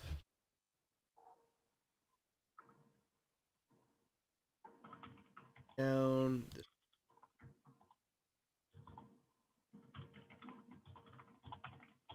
way.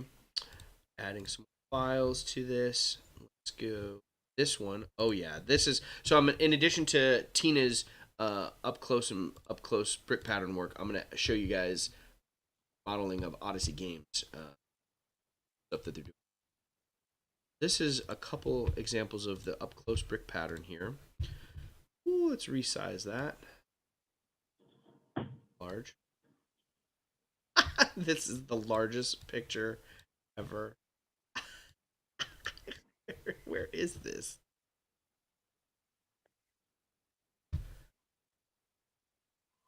That was.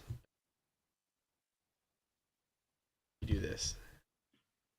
I gotta get rid of this one. I'm learning how to do it on the fly. Basically, when I create a new slideshow, I have to redo the whole thing. So I just need to like uh do the whole thing over again. I'm learning. I'm learning how to do quicker stuff on the fly, but I'm thankful that I now have the ability to do it. Or can you imagine how many like what do you think the sound of my poor old laptop would have been if I had tried to been doing all of this right now? What sound does it make, Chris? Sound like an airplane flying over our house right now. It would be. I think it would be crashing. I think it would be, or it's like You should like. hear my old MacBook now. That thing's on its last leg. I don't think it's gonna make it through the year. Oh really? It's it sounds like a helicopter. No, Fortunately, it's my kids now. I don't need it. It's we just need for it. Zoom Just classes. for Zoom. It's just But for that thing's Zoom. probably, I mean, it's probably 15 years old. Woo, Yeah. Well, maybe like 10 or 12, but that's a still while, pretty but old. all right. Here we go. Here we go. It's coming. Here we go, gentlemen. Transition right now. Over at. We get some cool ones. Some of that up close brick pattern that Tina was showing us earlier. Going in and drawing in and detailing it. Should be coming up. Is it up there? Is it up there yet, Fort? No, no. There Not it yet. is. It There it is. just It's popped coming. up. Cool. Um, Hmm.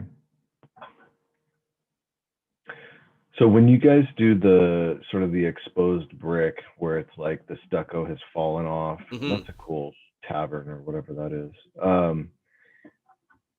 You guys are just drawing the brick like you're paint like there's no layering, there's no true layering, right? Like you're not layering it like stucco. You're just drawing in the brick pattern, right? And painting outside that area for the stucco and inside area for the brick.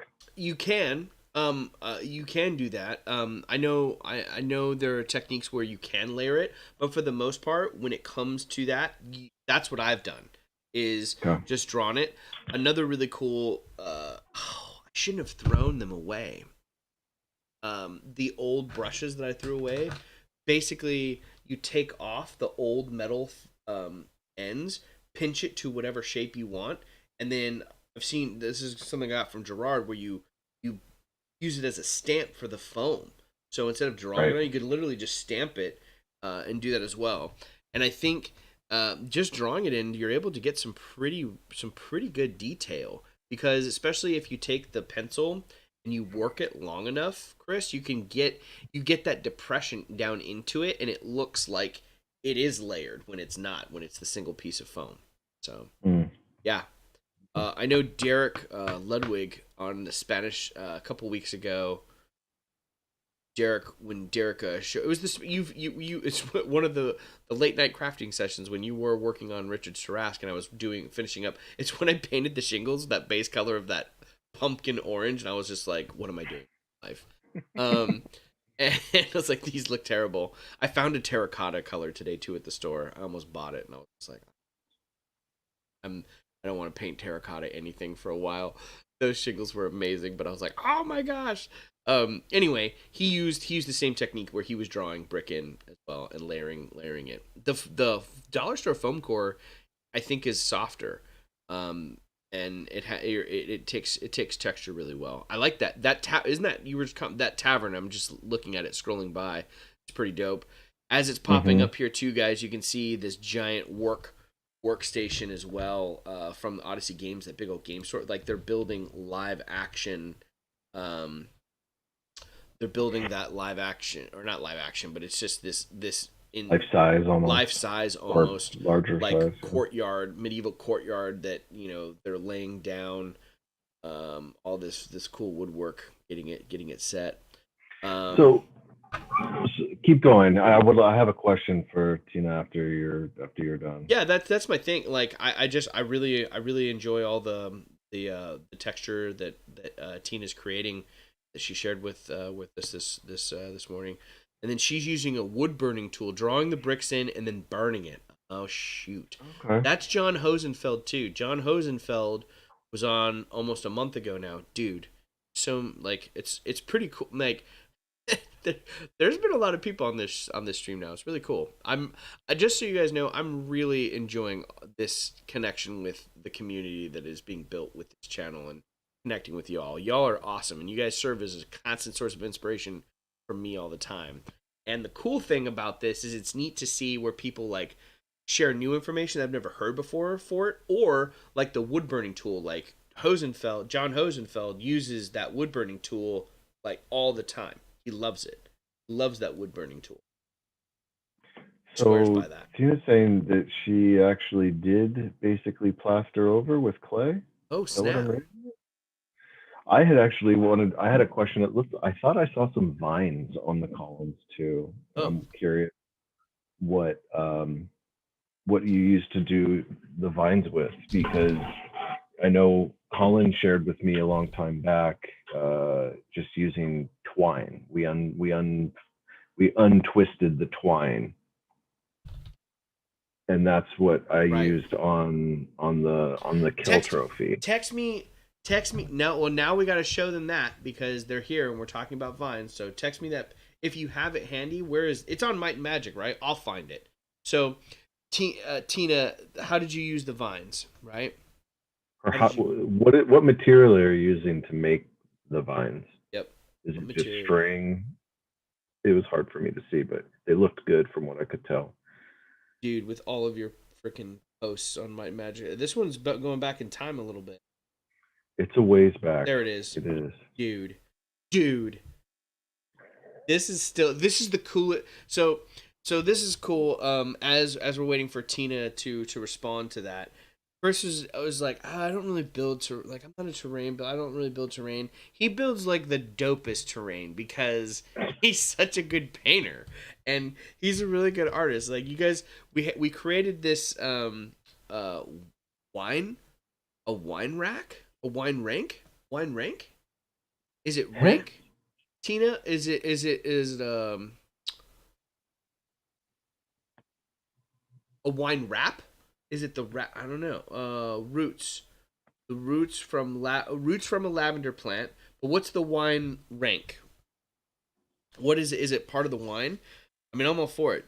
You got to drink. You got to drink the wine, and then you can like that. All that is like you drink more wine and you can make more vines.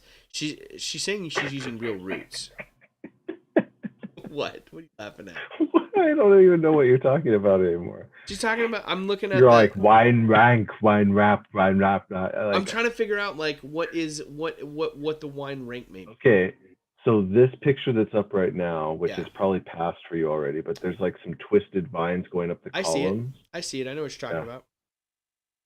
So is those are those the real roots. real roots? Amazing. Real roots that From you. a lavender plant. Okay. You know Super what's cool. funny? Because I feel like every time I'm talking to Collin about crafting stuff, and he's like, "Well, what could I use for this?" And I'm constantly feeling like it's almost whenever possible, if you can grab natural objects. He's Yes. like, "What can I use to make these stones with?" And I'm like, "Well, why don't you use real stones, man?" Yeah. You know what I mean? Yeah. And like, It's she's true. or not, sorry, you're using roots for roots, basically. Yep. So why not use what's available? It's true, and it's not a bad. It's a good idea. It's a good idea to utilize those because you're going to be able to you're going to be it's going to look better. It's going to look better than I think a lot of the texture that you can. Let me get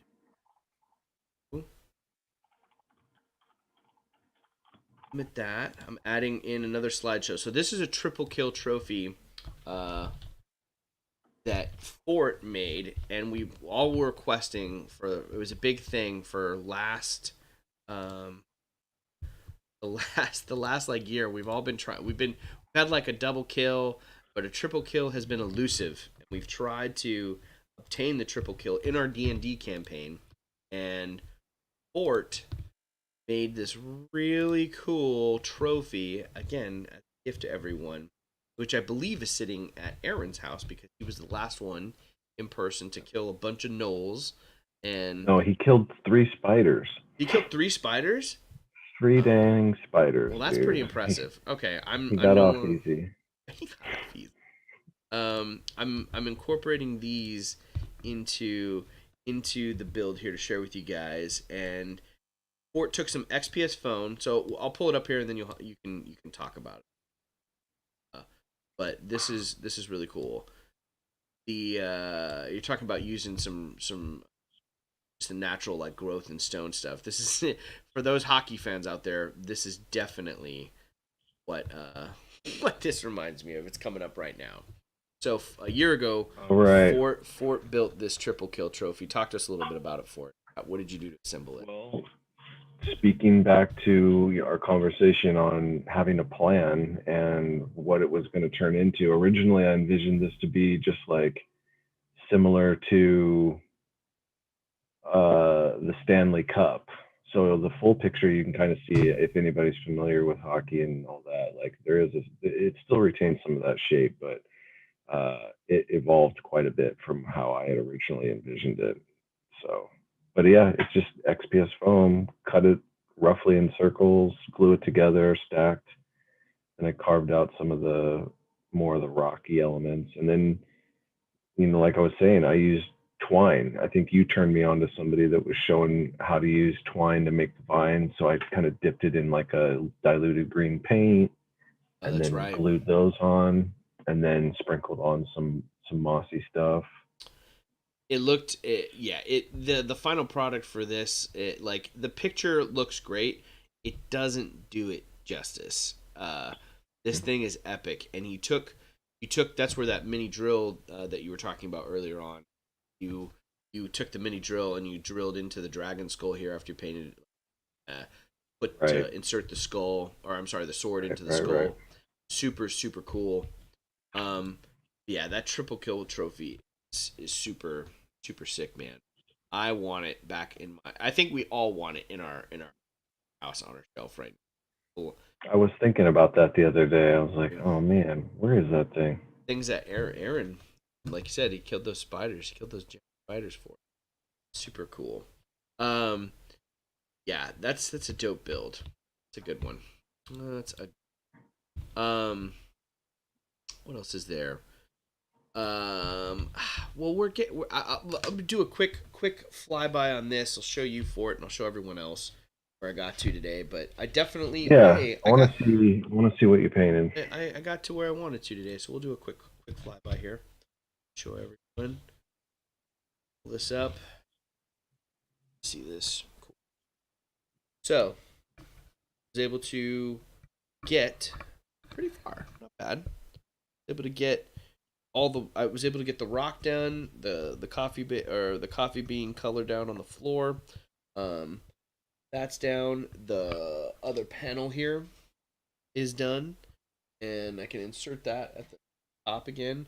But now this top side is ready for some dry brushing, and I'll go back and I'll start the dry brushing process. But it's it's looking pretty good. I like the variation where it's not quite the same color as the tomb, right? I think it's Right. better situated up here, but this lighter color I think is going to take some really good highlight and the wash to it. It's going to Cool.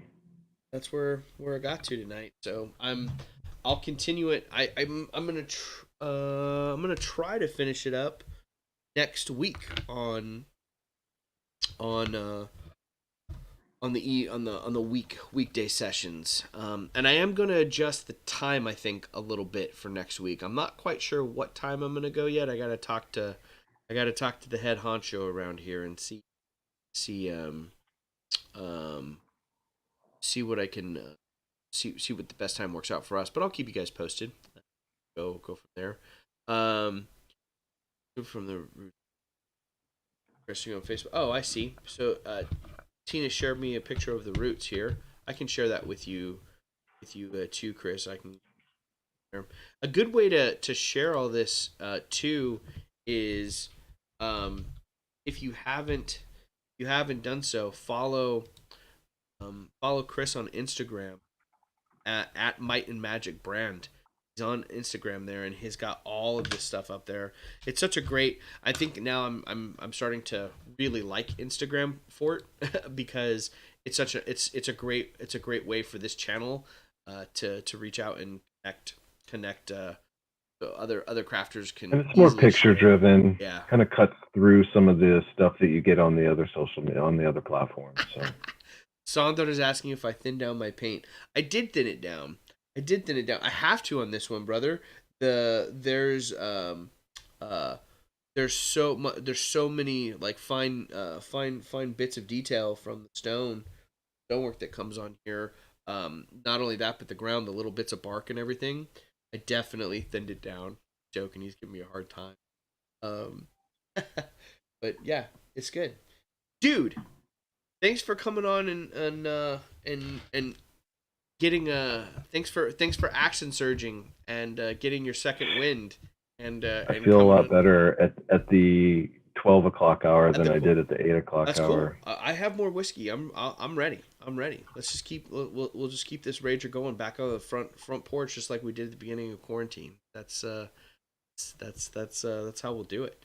Um, well, that's gonna wrap up this section with crafting with Collin. Again, please, if you're new to the channel, make sure you introduce yourselves in the comments below. If you're watching the recorded version, if you have any ideas about what you'd like to see content wise, more on these evening crafting sessions, let me know. Like right now, again, it's dedicated to this amazing build that Michael Patterson from Nat One Videos has sent to me, and I'm gonna keep watering down my paints and keep working on it. And I'm excited to. I've got a lot of really cool ideas for the decoration when I get down into the underneath the catacombs and how to populate the rooms.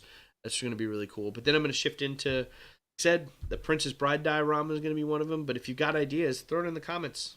Shoot me a DM me on How about live Instagram. comments?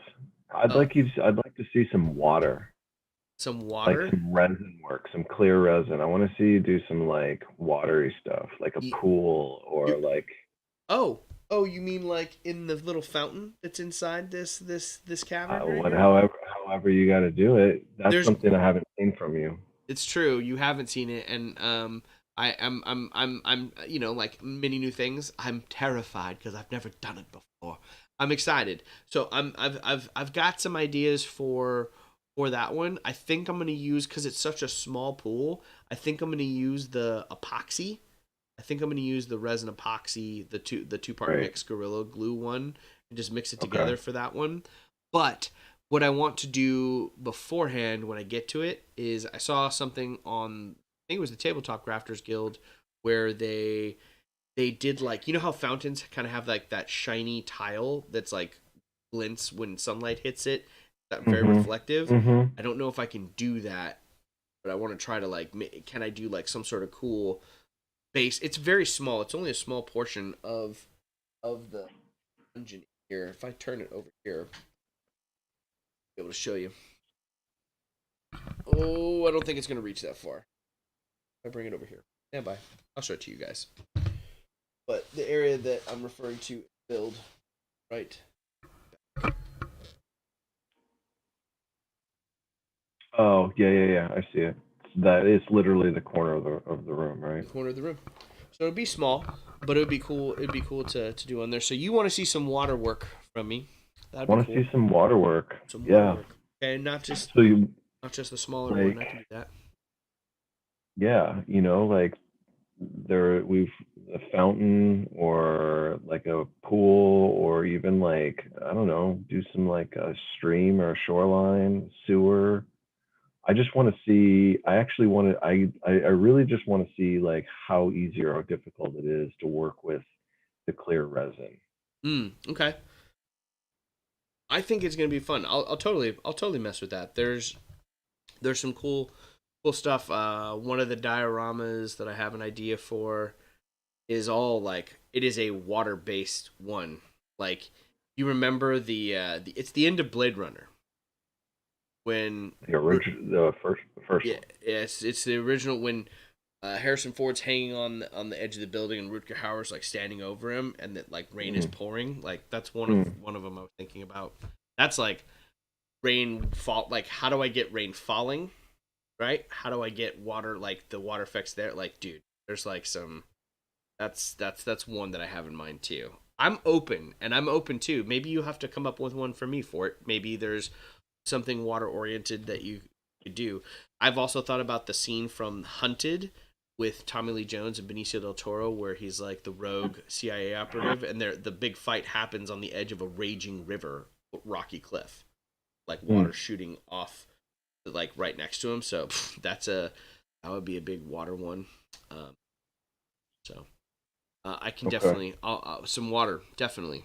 That'd be fun. That definitely would be pushing the envelope for me. I haven't done it yet. Done it. Well, we're gonna wrap it up here. Thank you so much, everyone, for joining Chris and I this evening.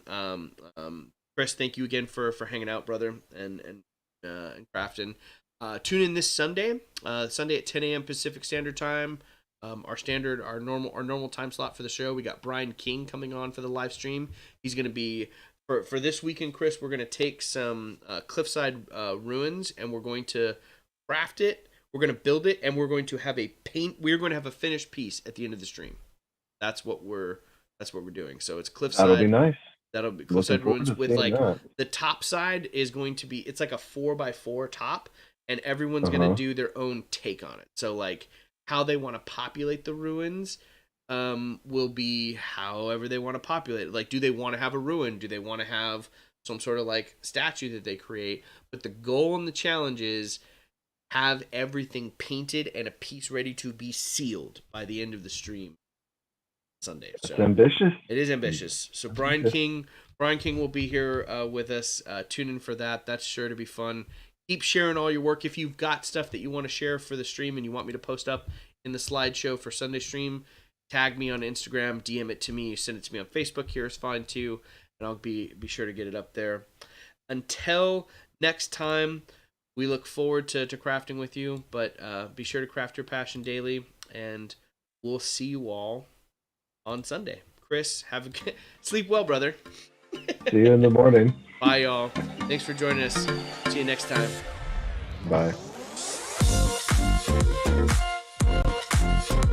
Ate it out. All right, y'all. Sweet dreams.